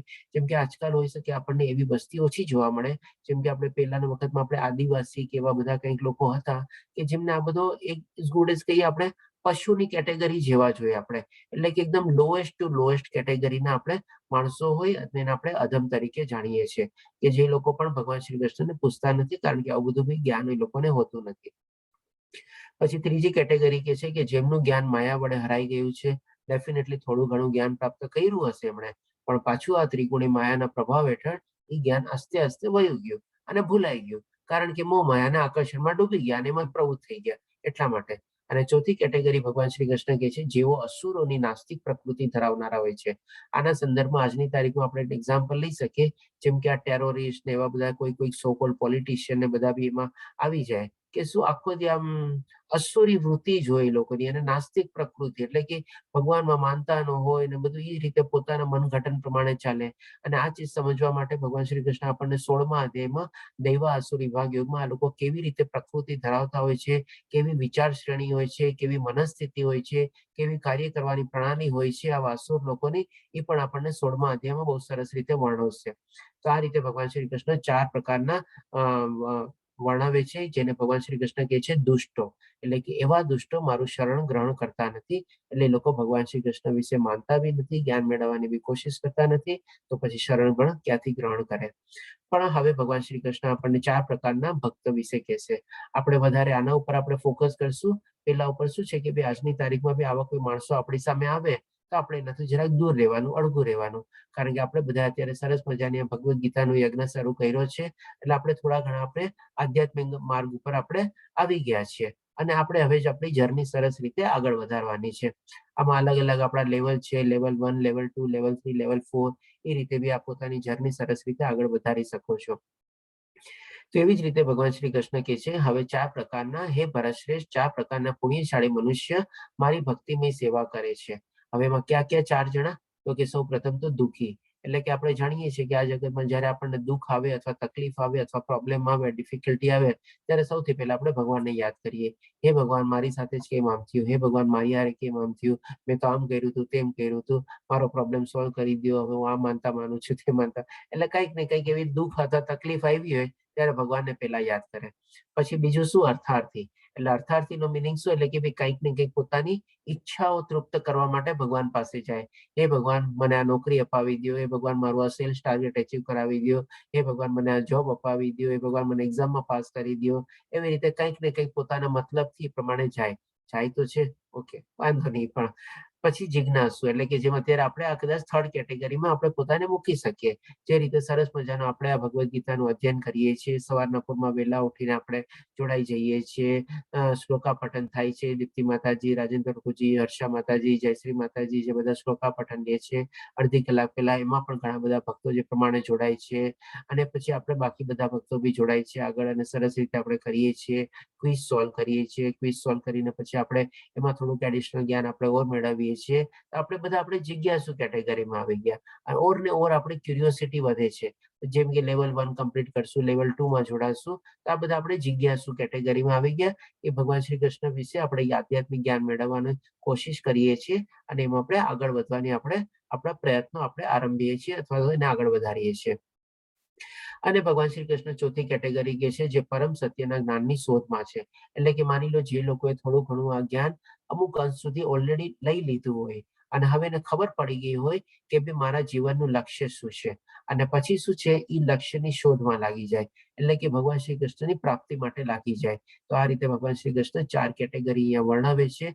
આપણે પણ એ પ્રમાણે આસ્તે આસ્તે ચોથી કેટેગરીમાં આગળ વધવાનું છે, અને એ રીતે આપણે વધશું. આમ ભગવાન શ્રી કૃષ્ણ 4 જણ બતાવ્યા કે જે લોકો ભગવાનની શરણાગતિ લે છે, તો ભગવાન પાસે જાય છે, એમના બારામાં જ્ઞાન મેળવવાની કોશિશ કરે છે. હવે 17મા શ્લોકમાં ભગવાન શ્રી કૃષ્ણ કહે છે, આમાંનો જે પૂર્ણ જ્ઞાની છે અને શુદ્ધ ભક્તિમાં તલ્લીન રહે છે. આ ચીજ બહુ ઇમ્પોર્ટન્ટ છે. માની લો જે પૂર્ણ જ્ઞાની હોય, એટલે કે બધું જ્ઞાન ને બધું મેળવી લીધેલું હોય, પછી કરવાનું શું છે? એને એપ્લાય કરવાનું છે. તો એપ્લાય કેવી રીતે કરવાનું છે? તો કે ભાઈ ભગવાનની ભક્તિ કરવાની છે. એટલે કે જેમ કે કોઈકનો પહેલા પ્રશ્ન હતો આપણે કે ભાઈ કોઈ આપણે નિષ્કામ કર્મયોગ કરતો હોય અને ભગવાનની ભક્તિ ન કરતો હોય તો શું થાય? તો એનો અહીંયા ભગવાન શ્રી કૃષ્ણ એકદમ સરસ મજાનો સંપૂર્ણ રીતે જવાબ આપેલો છે. આમાંનો જે પૂર્ણ જ્ઞાની છે, એટલે કે જ્ઞાન મેળવી લીધેલું છે, એ પ્રમાણે નિષ્કામ કર્મમાં પ્રવૃત્તિ થયેલો છે, પણ સાથે સાથે શું કે છે, અને શુદ્ધ ભક્તિમાં તલ્લીન રહે છે. એટલે કે આવી રીતે જો શુદ્ધ ભક્તિમાં બી સાથે સાથે તલ્લીન રહેતો હોય તો એને ભગવાન શ્રી કૃષ્ણ કહે છે એકદમ સર્વશ્રેષ્ઠ છે, કારણ કે હું તેને અત્યંત પ્રિય છું અને તે મને પ્રિય છે. એટલે કે જેમ આપણે ક્લાસમાં એક દરેક ટીચરનો શું સરસ મજાનો એક ફેવરિટ સ્ટુડન્ટ હોય ને, કે ભાઈ હા, આ સ્ટુડન્ટ સૌથી સારો છે, આ મારો એકદમ પ્રિય સ્ટુડન્ટ છે. શું કામે હોય? તો કે ભાઈ ટીચરે જે પ્રમાણે કીધેલું હોય એ પ્રમાણે બધું કરતો હોય, સારા માર્ક્સે પાસ થતો હોય, હોમવર્ક કરતો હોય અને બધું એ પ્રમાણે આગળ કરતો હોય. એવી રીતે ભગવાન શ્રી કૃષ્ણ પણ અહીંયા કહે છે કે જે જ્ઞાની છે અને જે ભક્તિમાં પરોવાયેલો છે એ મારા હિસાબે સૌથી શ્રેષ્ઠ છે, એ મને પણ પ્રિય છે અને હું પણ એને પ્રિય છું. આવી રીતે ભગવાન શ્રી કૃષ્ણ અહીંયા આપણને સમજાવે છે કે ભક્તિ તો આપણે એડ કરવી જ પડે. હવે 19મા શ્લોકમાં ભગવાન શ્રી કૃષ્ણ આપણને કહે છે, અનેક જન્મ જન્માંતરો પછી જે મનુષ્યને ખરેખર જ્ઞાન થાય છે. એટલે કે આ જ્ઞાન બી એક જન્મમાં આપણને પ્રાપ્ત થતું નથી. એટલા જ માટે સ્ટાર્ટિંગમાં ભગવાન શ્રી કૃષ્ણે કીધેલું હતું કે અનેક જન્મ જન્માંતરો, ઘણા લોકો એવા પ્રયત્ન કરે છે પણ ઘણો સમય લાગે છે, અને કોક એમાંથી એવો વિરલો હોય છે જે મને સંપૂર્ણ રીતે જાણી શકે છે અથવા વાસ્તવમાં મને જાણે છે. એ રીતે ભગવાન શ્રી કૃષ્ણે આપણને વર્ણવેલું હતું. તો એ જ અહીંયા ભગવાન શ્રી કૃષ્ણ સમરાઈઝ કરીને કહે છે કે અનેક જન્મ જન્માંતરો પછી જે મનુષ્યને ખરેખર જ્ઞાન થાય છે, એટલે કે આ સાચું જ્ઞાન સંપૂર્ણ રીતે પ્રાપ્ત કરી શકે છે, તે મને સર્વ કારણોના કારણ જાણી. એટલે કે જે કાંઈ પણ આ દુનિયામાં થાય છે બધું એમના થકી જ છે, એ જ એના આધાર કરતા છે, ધારણ કરતા છે, પાલન કરતા છે, પોષણ કરતા છે, વિનાશ કરતા છે.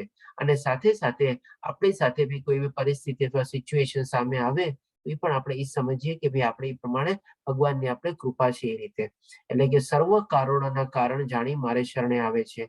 અને આ રીતે પછી જયારે શરણાગતિ લે છે ત્યારે ભગવાન શ્રી કૃષ્ણ કહે છે, આવો મહાત્મા અતિ દુર્લભ હોય છે. એટલે કે આવી રીતે આવો ભક્ત મળવો બહુ મુશ્કેલ છે. કે જે સંપૂર્ણ જ્ઞાન બી છે અને સંપૂર્ણ રીતે શરણાગતિ બી લીધેલી છે અને બધા રાગ દ્વેષ ક્રોધ છોડી દીધા છે, બધા અહંકાર હટાવી દીધા છે, બધા મોહ માયા આકર્ષણમાંથી પોતે નિવૃત્તિ લઈ લીધી છે, બધામાં આપણે સમાન દ્રષ્ટિથી જોવે છે. આ રીતે ભગવાન શ્રી કૃષ્ણ અહીંયા વર્ણવે છે કે આવો મહાત્મા, એને ભગવાન શ્રી કૃષ્ણ મહાત્માને ઉપમા બી આપે છે અને કહે છે કે આવો મળવો બહુ દુર્લભ અથવા બહુ મુશ્કેલ હોય છે. એટલા જ માટે તો કોક જ આવી સિદ્ધિ પ્રાપ્ત કરી શકે છે. હવે પછી ભગવાન શ્રી કૃષ્ણ આપણને બીજી તરફ લઈ જાય છે કે પછી પ્રેક્ટિકલી થાય છે શું.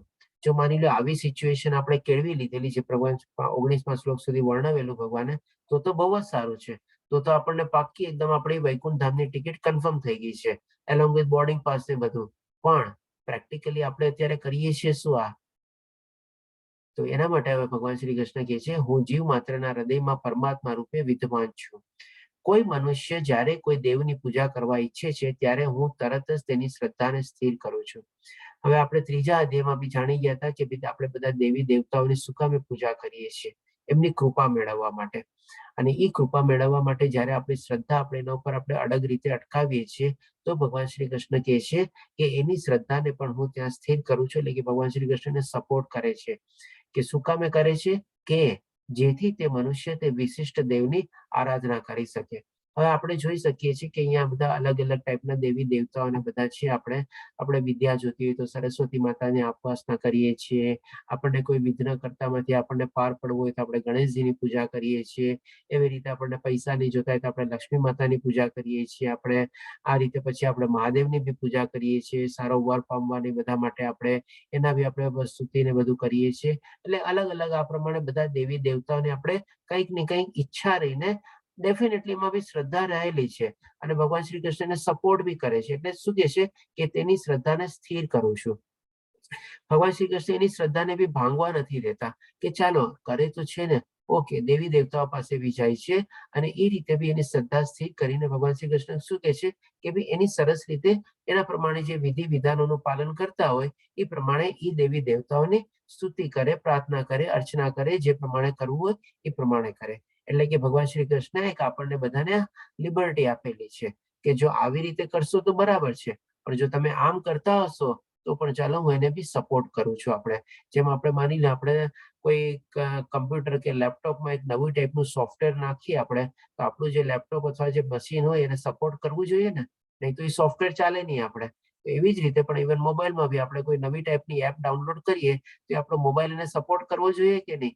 એવી જ રીતે પણ ભગવાન શ્રી કૃષ્ણ સમજાવે છે કે જો એવી કોઈ શ્રદ્ધા અથવા કે એવી કોઈ ભાવથી કોઈ દેવી દેવતાઓની પૂજા કરતા હોય તો હું પણ એને સપોર્ટ કરું છું અને સ્થિર કરું છું કે જેથી કરીને એનો ચાલે. એટલે એવી જ રીતે જેમ આપણે કમ્પ્યુટરમાં કે નવું સોફ્ટવેર ડાઉનલોડ કરીએ, કમ્પ્યુટરે આપણું હાર્ડવેર સપોર્ટ કર્યું એટલે આપણે એ સોફ્ટવેરનું કામ ચલાવી લીધું. આપણે મોબાઈલમાં બી નવી એપ ડાઉનલોડ કરી, મોબાઈલનું કન્ફિગ્યુરેશન છે તો એ પ્રમાણે પણ આપણે એને સપોર્ટ કરવા લઈ ગયા, આપણું કામ ચાલવા માંડ્યું. એવી જ રીતે ભગવાન શ્રી કૃષ્ણ અહીં આપણને સમજાવે છે કે એની શ્રદ્ધાને હું સ્થિર કરું છું કે જેથી કરીને એના વિધિ વિધાનો પ્રમાણે એ દેવી દેવતાઓની પૂજા કરી શકે. પણ હવે આમાં શું ફળ મળે છે એ ભગવાન શ્રી કૃષ્ણ આપણને બતાવે છે. તો એ પણ આપણે જોઈએ. હવે ભગવાન શ્રી કૃષ્ણ કહે છે એટલે કે આવી શ્રદ્ધાથી યુક્ત થયેલો, એટલે કેવી શ્રદ્ધા આપણે સમજી ગયા ઓલરેડી, કંઈક ને કંઈક ફળ મેળવવાની અથવા કંઈક ને કંઈક આપણી ઈચ્છા તૃપ્તિ માટે આપણે શ્રદ્ધાથી દેવી દેવતાઓની કરીએ છીએ. આવી શ્રદ્ધાથી યુક્ત થયેલો તે અમુક દેવની કૃપા પ્રાપ્ત કરવાનો પ્રયત્ન કરે છે અને પોતાની ઈચ્છાની પૂર્તિ કરે છે. બરોબર, દેવી દેવતાઓ પણ કૃપા થઈને એના ઉપર એની ઈચ્છા તૃપ્તિ કરે છે. આ પિક્ચર આપણે ઓલરેડી ત્રીજા અધ્યાયમાં બી જોયેલું હતું ત્યારે આપણે જયારે કર્મયોગ સમજતા તે પ્રમાણે. પરંતુ વાસ્તવિકતા એ છે કે આ બધા લાભ મારા થકી જ પ્રાપ્ત થાય છે. હવે આ કેવી રીતે? હવે આના સંદર્ભમાં એક આપણે નાનકડો એક્ઝામ્પલ લઈએ કે માની લો એક ઘરમાં એક આપણે નાનકડું બાળક છે. હવે પપ્પા છે, મમ્મી છે, બાળક છે, બધું છે, બરાબર છે. હવે બાળકને માની લો કોઈ ચીજ જરૂર છે તો હવે એ શું કરે છે કે ભાઈ પપ્પા પાસે જવાની એની પાસે હજી એટલી કાબેલિયત નથી, એટલી હિંમત નથી કરતો કે પપ્પા મારી આ જીદ પૂરી કરતી. બહુ નાનું બાળક છે એટલે વધારે મમ્મી સાથે એમ રહે છે. તો હવે એ શું કરે છે? મમ્મી પાસે જાય છે અને મમ્મી પાસે જઈને જીદ કરે છે કે મમ્મી મને આ ચીજ લેવું છે. માની લો આપણે એક એક્ઝામ્પલ લઈએ કે ભાઈ એને કોઈ સાયકલ લેવી છે આપણે, કે મમ્મી મારે સાયકલ લેવી છે. ઓકે, તો મમ્મી શું કહે? અચ્છા ઠીક છે, હું તારા પપ્પાને વાત કરીશ. ઠીક છે, તારા ડેડીને પૂછીશ. એટલે કે હવે શું છે, મમ્મી ડેડીને પૂછે. અને ડેડી શું કે ઠીક છે લઈ દે બેટા એને, એની ઈચ્છા પૂરી કર. એટલે આ રીતે પણ ભગવાન શ્રી કૃષ્ણ શું કે છે કે ભાઈ જયારે દેવી દેવતાઓ છે બધી એની કૃપા આપણે પ્રાપ્ત થાય છે, આપણને ઈચ્છા દઈને આપણે એની જઈએ છીએ, આપણી શ્રદ્ધા છે એના ઉપર, આપણે એની પાસે ગયા, જેમ બાળક બિચારું એની મમ્મી પાસે ગયો, મમ્મીને રિક્વેસ્ટ કરી, મમ્મી પાસે જીત બી કરી, મમ્મીને સમજાવી, એટલે મમ્મીએ કીધું કે ઠીક છે બેટા હવે હું પપ્પાને પૂછી જઈશ અથવા ડેડીને પૂછી જઈશ.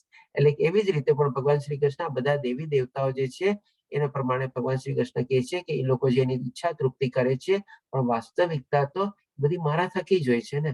કારણ કે દેવી દેવતાઓ પણ જે મમ્મી પપ્પાને જેને પૂછવા જવાની છે, દેવી દેવતાઓ પણ એ લોકો ક્યારેક ક્યારેક પૂછવા જવું પડે છે ભગવાન શ્રી કૃષ્ણને, અને થોડું ઘણું એ લોકોના પાવરમાં હોય છે તો ઓકે આપી દે. હવે કોઈ એવી જ રીતે નાની જીદ પૂરો કરવા માટે ગયો હોય મમ્મી પાસે કે મમ્મી મારે આ નોટબુક જોવે છે કે આ પેન્સિલ જોવે છે, આમ જોવે છે, નવી બેગ જોવે છે, ત્યારે મમ્મી પોતાનામાંથી પૈસા કાઢીને ઓકે આલે લઈ લે. પણ જયારે કોઈ મોટી હોય ત્યારે જવું પડે કે નહીં, પપ્પાને પૂછવું પડે કે નહીં, ડેડીને પૂછવું પડે કે નહીં. એટલે કે એમના થકી જ બધી આપણે તૃપ્ત થાય છે. એ રીતે ભગવાન શ્રી કૃષ્ણ આપણને અહીંયા સમજાવે છે. પછી હવે ભગવાન શ્રી કૃષ્ણ આપણને એનું રિઝલ્ટ બી કહે છે કે આવી રીતે જયારે તૃપ્તિ થાય છે ઈચ્છા, તો એનું કેવું રિઝલ્ટ આવે છે. એટલે અલ્પ બુદ્ધિ વાળા એટલે કે શું, જેમ અત્યારે નાનો છોકરો છે બિચારો અલ્પ બુદ્ધિ જ છે ને, ઓછી બુદ્ધિ છે આપણે એના પાસે. એટલે કે આવી જ રીતે આપણી પણ એવી જ આપણી અલ્પ બુદ્ધિ જ છે. આપણે અલ્પ બુદ્ધિ વાળા મનુષ્યો દેવોની પૂજા કરે છે અને તેમને મળનારા ફળ સીમિત તથા અસ્થાયી હોય છે. ડેફિનેટલી સીમિત અને અસ્થાયી જ હોય ને. શું કામે? તો કે જેમ આપણે આગળ બી જાણી ગયા હતા, આ બધા દેવી દેવતાઓ પણ ભગવાન શ્રી કૃષ્ણ દ્વારા જ નિયુક્ત થયેલા છે. બધાના અલગ અલગ પોર્ટફોલિયો આપેલા છે અને બધાના પોતપોતાના પાવર આપેલા છે. હવે જયારે એ દેવી દેવતાઓ પાસે પણ કોઈકની પાસેથી કંઈક મેળવેલો જ પુરવઠો છે ને, અને એમાંથી જે આપણી બધી ઈચ્છા પૂરી કરે છે. દેટ મીન્સ કે એની પાસે જે પાવર છે એ લિમિટેડ પાવર છે. તો જયારે લિમિટેડ પાવર હોય તો એમાંથી લિમિટેડ જ ફળ મળે ને. એટલે શું કે ફળ સીમિત છે. એ રીતે ભગવાન શ્રી કૃષ્ણ કહે છે. અને અસ્થાયી છે એટલે કે પરમાનન્ટ ફળ નથી. કારણ કે અસ્થાયીનો મતલબ બીજી બે રીતે છે. આપણે એક તો શું, આપણી એક ત્યારે ઈચ્છા પૂરી થઈ ગઈ એટલે પછી હવે આપણે બીજી ઈચ્છામાં લાગી ગયા કે હવે ચાલો હવે મારે આ ઈચ્છા કેળવવી છે. એટલે એ રીતે ટેમ્પરરી થઈ ગયું અસ્થાયી. અને જે રીતે ભગવાન શ્રી કૃષ્ણ કહે છે કે અસ્થાયીનો મિનિંગ બીજો એ રીતે છે, જ્યારે દેવી દેવતાઓ આ પ્રમાણે ઈચ્છા તૃપ્તિ કરે છે એ લોકોની, ત્યારે એ પણ એને જે ફળ મળે છે એ સીમિત હોવાના કારણે ટેમ્પરરી જ રહેવાનું છે ને. કારણ કે લિમિટેડ ફળ છે તો એની વેલિડિટી બી તો લિમિટેડ જ હોય ને. આજે જેમ કે આપણે કોઈ વિઝા લઈએ અને વિઝા આપણને માની લો 6-8 મહિનાના મળ્યા હોય તો એની અસ્થાયી થયું ને, આપણે ટેમ્પરરી થયું ને. ફરીથી પાછા આપણે બીજી વાર ત્યાં જવું હોય દેશમાં અને વિઝા એક્સપાયર થઈ ગયા તો ફરીથી પાછી આપણે એપ્લાય કરવું પડે. એટલે એવી જ રીતે સીમિત બી છે અને અસ્થાયી છે. એટલે કે અસ્થાયી આપણે બે રીતે લઈ શકીએ કે આપણા પોતાના હિસાબે આપણે અસ્થાયી થઈ ગયું, અને એ લોકોએ જે આપ્યું એ પણ અસ્થાયી છે, એ પણ ટેમ્પરરી છે અને લિમિટેડ બી છે. કારણ કે એ લોકોના પોતાના પાવર લિમિટેડ છે. એટલે કે આ રીતે ભગવાન શ્રી કૃષ્ણ ફળના હિસાબે બતાવે છે. હવે આગલી ગતિના હિસાબે બી સમજાવે છે કે આગલી ગતિ કેવી થાય છે એની. તો કે જે દેવોને પૂજનારા લોકો છે એ દેવલોકમાં જાય છે, પરંતુ મારા ભક્તો મારા પરમધામને જ પામે છે. એટલે કે અહીંયા પણ ભગવાન શ્રી કૃષ્ણ એકદમ સરસ રીતે ડિફરન્શિએટ કરી દીધું કે જે લોકો દેવી દેવતાઓને પૂજે છે એ લોકો દેવલોકમાં જાય છે. અને દેવલોકમાં બી ગયા પછી શું, પોતાના પુણ્ય કર્મો ભોગ્યા પછી પાછું ફરીથી નીચે આવવું જ પડે છે. પણ જે ભગવાન શ્રી કૃષ્ણના ભક્ત છે અને એવી વિશુદ્ધિ ભક્તિમાં આપણે પરોવાયેલા છે અને ભગવાન શ્રી કૃષ્ણની શરણાગતિ લીધેલી છે અને બધાનું સોર્સ એમને માનીને બેઠા છે, એવું જ્ઞાન મેળવેલું છે જે ભગવાન શ્રી કૃષ્ણ 19મા શ્લોકમાં વર્ણવ્યું બધી ચીજ રીતે. અને એવી રીતે જયારે ભક્તિમાં પરોવાયેલા હોય છે ત્યારે ભગવાનના ધામમાં પહોંચે છે, એટલે કે વૈકુંઠ ધામમાં પહોંચે છે. અને ત્યાં ગયા પછી ફરીથી પાછો આપણે જન્મ લેવો પડતો નથી. એટલે કે જન્મ મૃત્યુ જરા વ્યાધિમાંથી આપણને હંમેશ માટે મુક્તિ મળી જાય છે. આ રીતે ભગવાન શ્રી કૃષ્ણ વર્ણવે છે.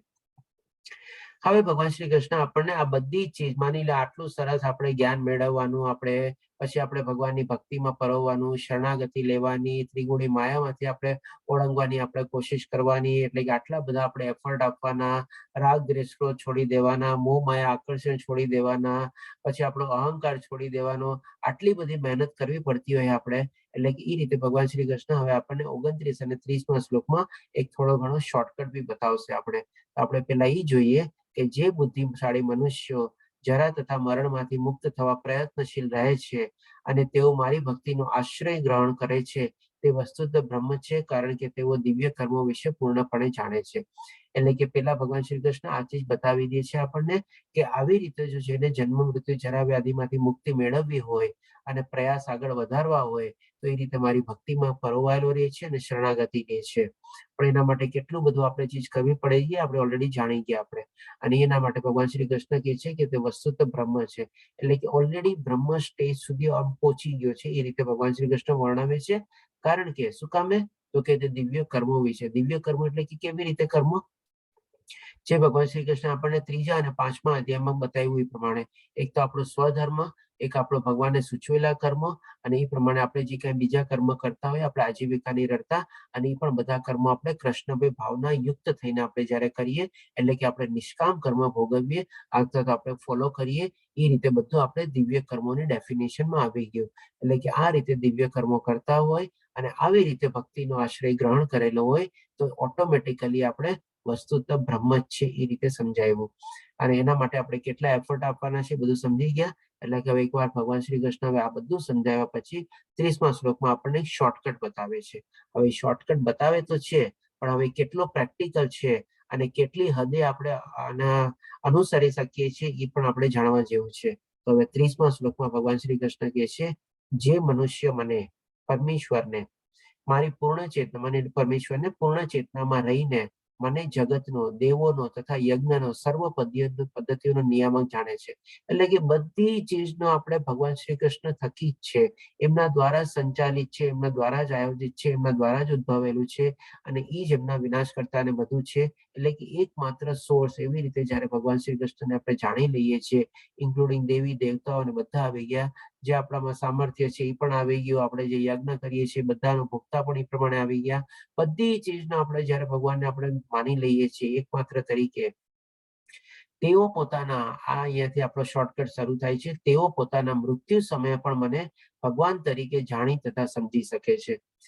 એટલે કે માની લો આખી જિંદગી જે કાંઈ પણ કર્યું, પણ ખાલી મૃત્યુ સમયે પણ જો આપણે ભગવાનને આવી રીતે જાણી લઈએ, જે પ્રમાણે ભગવાન શ્રી કૃષ્ણે બધી આખી સરસ રીતે આખું વર્ણવ્યું આ અધ્યાયમાં પ્રમાણે, અને એવો ભાવ મનમાં લાવી લઈએ. શરૂઆતમાં કીધું હતું ભગવાન શ્રી કૃષ્ણે કે મારી ભાવનામાં અનુરક્ત થઈને, એટલે કે એવો મનમાં ભાવ આવી જાય, એટલે કે એવી રીતે પછી જયારે આપણે માની લઈએ બધું અને શરણાગતિ આપણે લીધેલી હોય, ભક્તિ કરતા હોઈએ, પણ જો ન કરી હોય તો શું કે ભાઈ ભગવાન શ્રી કૃષ્ણ કહે છે કે શોર્ટકટ રૂપે ફક્ત મૃત્યુ સમયે પણ જો મને આ બધું ચીજ રીતે જાણી લે તો પણ એ મને સમજી શકે છે. એટલે કે આ જે ભગવાન શ્રી કૃષ્ણ જે 29મા શ્લોકમાં ડિટેલ પ્રોસેસ બતાવી, 30મા શ્લોકમાં આપણને સમરાઈઝ કરીને કીધું અને સાથે શોર્ટકટ કીધો કે ખાલી મૃત્યુ સમયે પણ જો મને આવી રીતે જાણી લે ને તો પણ એ મને સમજી શકે છે, અને જો સમજી જાય તો પછી મારા ધામમાં બી પહોંચી શકે છે આપણને. હવે આ બે શ્લોકના આધાર ઉપર જ આપણે 8મો અધ્યાય શરૂ થશે, કે જેમાં ભગવાન શ્રી કૃષ્ણ અર્જુન ભગવાન શ્રી કૃષ્ણને 8 પ્રશ્ન પૂછશે, અને 8 ભગવાન શ્રી કૃષ્ણ આ બે શ્લોકના સંદર્ભમાં જે આપણે પ્રશ્નો બધા અર્જુનના ઉદ્ભવશે કે ભાઈ શું શું ચીજ છે, અધિદેવ શું છે, અધિયજ્ઞ શું છે, બ્રહ્મ શું છે, એ બધું આપણે જોજો. જે બધા વર્ડ અર્જુન પૂછશે એ બધા વર્ડ 29 અને 30મા શ્લોકમાં આવેલા છે. જો જસ્ટ ખાલી આપણા હોમવર્ક તરીકે આપણે આ બે શ્લોકનું થોડું સરસ રીતે મનન કરજો, પઠન કરજો, કે જેથી કરીને આપણે કાલે જયારે 8મો અધ્યાય લઈએ તો આપણને થોડું ઘણું એ પ્રમાણે સમજવામાં ઈઝી રહે. આપણે આમાં ભગવાન શ્રી કૃષ્ણ જે શોર્ટકટ બતાવે છે એ શોર્ટકટ આપણે 8મા અધ્યાયમાં જોશું કે કેટલો પ્રેક્ટિકલ છે, કેટલા અંશે આપણે ફોલો કરી શકીએ છીએ, અથવા તો આપણા માટે એ પણ ચીજ પ્રેક્ટિકલ થઈ શકે છે. તો એ આપણે આગલા અધ્યાયમાં જાણશું. તો અહીં આપણો 7મો અધ્યાય કમ્પ્લીટ થાય છે, જ્ઞાન વિજ્ઞાનનો. આવી રીતે આપણે અલગ અલગ ભાગમાં કમ્પ્લીટ કર્યો. પાંચકલ્પતરુભ્યશ્ચ કૃપા સિંધુભ્યઃ ચ પતિતાનાં પાવનાભ્યો વૈષ્ણવભ્યો નમો નમઃ. હરે કૃષ્ણ કૃષ્ણ કૃષ્ણ હરે હરે, હરે રામ રામ રામ હરે હરે. શ્રી રાધા ગોવિંદ શ્રી પ્રભુ. તો હવે જો કોઈને કોઈ પ્રશ્ન હોય તો લઈ શકીએ છીએ આપણે. ટાઈમમાં જ કમ્પ્લીટ થઈ ગયું છે. હરે કૃષ્ણ રાજેન્દ્ર પ્રભુજી. કૃષ્ણ ભગવાન સર્વોત્તમ છે એ બી પ્રસંગો પ્રાપ્ત આપણે સમજી શકીએ છીએ કે કોઈ બીજા બધા દેવો દેવતાઓને જ્યારે બી અસુરો એમના પર ચડી જતા અથવા ચડાઈ કરતા, લડાઈ કરતા, તો હારવાની એની પર આવે ત્યારે દેવો શ્રી કૃષ્ણ અથવા વિષ્ણુ પાસે જઈ અને મદદ માંગતા હતા. એનો મતલબ એમ જ થાય ને કે કૃષ્ણ ભગવાન વિષ્ણુ ભગવાન સર્વોપરી છે અને આ બધા દેવો દેવતાઓ જે છે એ બધા એમના અંશ છે અને એમને એક પોર્ટફોલિયો સોંપેલા છે. એકદમ બરોબર જી પ્રભુજી, એકદમ આમાં બે ચીજ એકદમ સ્પષ્ટ થઈ જાય છે. એક તો દેવી દેવતાઓ પણ છે ને ત્રિગુણી માયાના હેઠળ છે. દેવી દેવતાઓ ભગવાન શ્રી કૃષ્ણ દ્વારા નિયુક્ત થયેલા છે.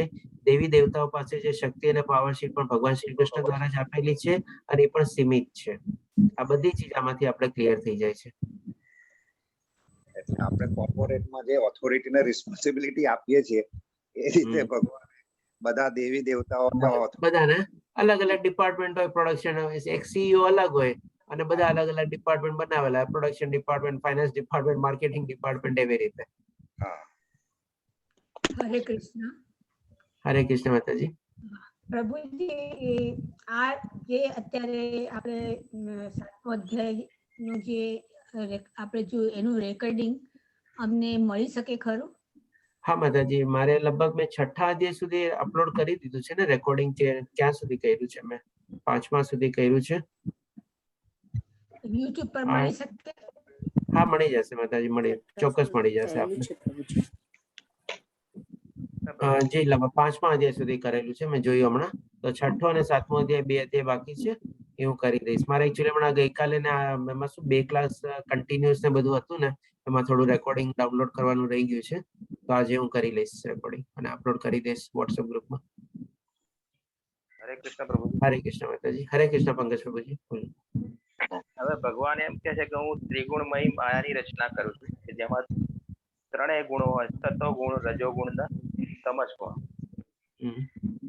એટલે એનો મતલબ એ છે સંસારમાં જે 3 ગુણો મૂકે છે ભગવાને જ મૂક્યા છે. Definitely yes.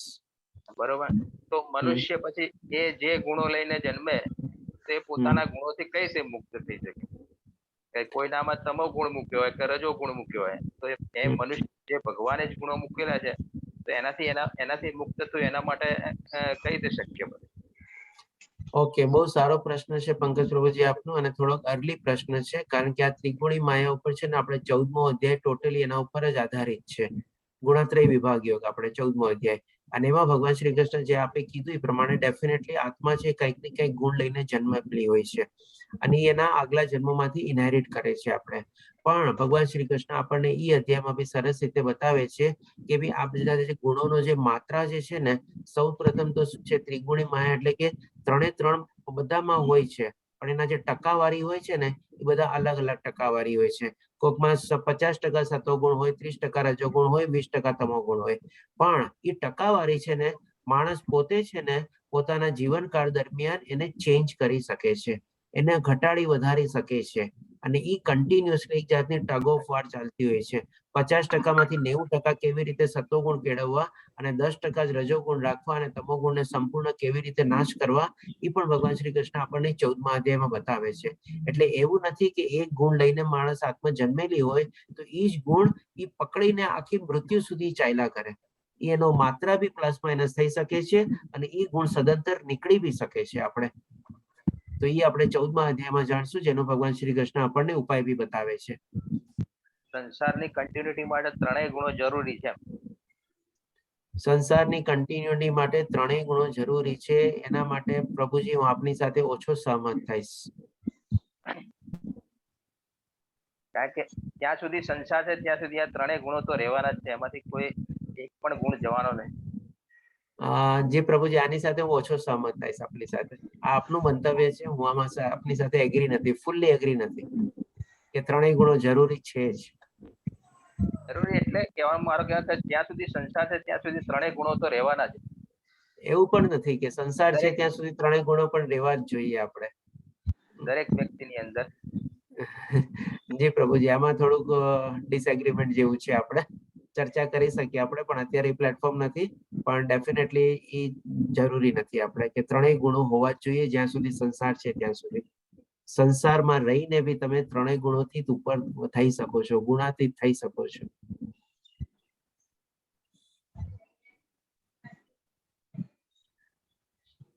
હરે કૃષ્ણ પ્રભુજી. બીજા કોઈનો કોઈ પ્રશ્ન? આપણે 14મો અધ્યાય સુધી તમે છો જ ને, આપણે તો સાથે જ છે ને, આપણે જોશું ત્યારે આપણે. Okay okay.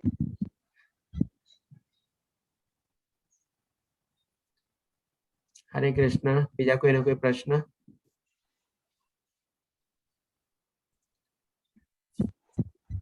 ઓકે, ચાલો પ્રશ્ન ન હોય તો કાલે ફરીથી મળશું આપણે. કાલે આપણે 8મો અધ્યાય છે અક્ષય બ્રહ્મ યોગ આપણે, અને થોડું ઘણું તો અધ્યયન કરી લેશું તો વધારે સરસ રીતે આપણે સમજી શકશું આપણે એ અધ્યાયને આપણે. હરે કૃષ્ણ સર્વેને. હરે કૃષ્ણ. હરે કૃષ્ણ. હરે કૃષ્ણ પ્રભુજી. હરે કૃષ્ણ પ્રભુજી. હરે કૃષ્ણ. જય શ્રી કૃષ્ણ. હરે કૃષ્ણ. પ્રભુજી સુગંધ. મને 1, 2 ને 3 પેલું મારું પાછળથી કર્યું છે ને, તો હા, 1, 2 ને 3 નો મને નથી મળ્યું. હા, રેકોર્ડિંગ જોવે છે પહેલા, બીજા અને ત્રીજા અધ્યાયનું. ઠીક છે, હું તો આપને પછી મોકલાવી. ચોથાથી મારું થઈ ગયું છે ને એમાં નામ, એટલે ચોથાથી મળ્યું છે. ઠીક છે, તો 1 થી 3 હું આપને મોકલાવી દઈશ, ફોરવર્ડ કરી દઈશ. અને બાકી ઓકે જ્યાં પ્રભુ. કોમન ગ્રુપમાં 5, 6 અને 7મો અધ્યાય બી આજે મોકલાવી દઈશું. ઓકે પ્રભુ, થેન્ક યુ. હરે કૃષ્ણ. હરે કૃષ્ણ પ્રભુજી. હરે કૃષ્ણ પ્રભુજી. હરે કૃષ્ણ. હરે કૃષ્ણ.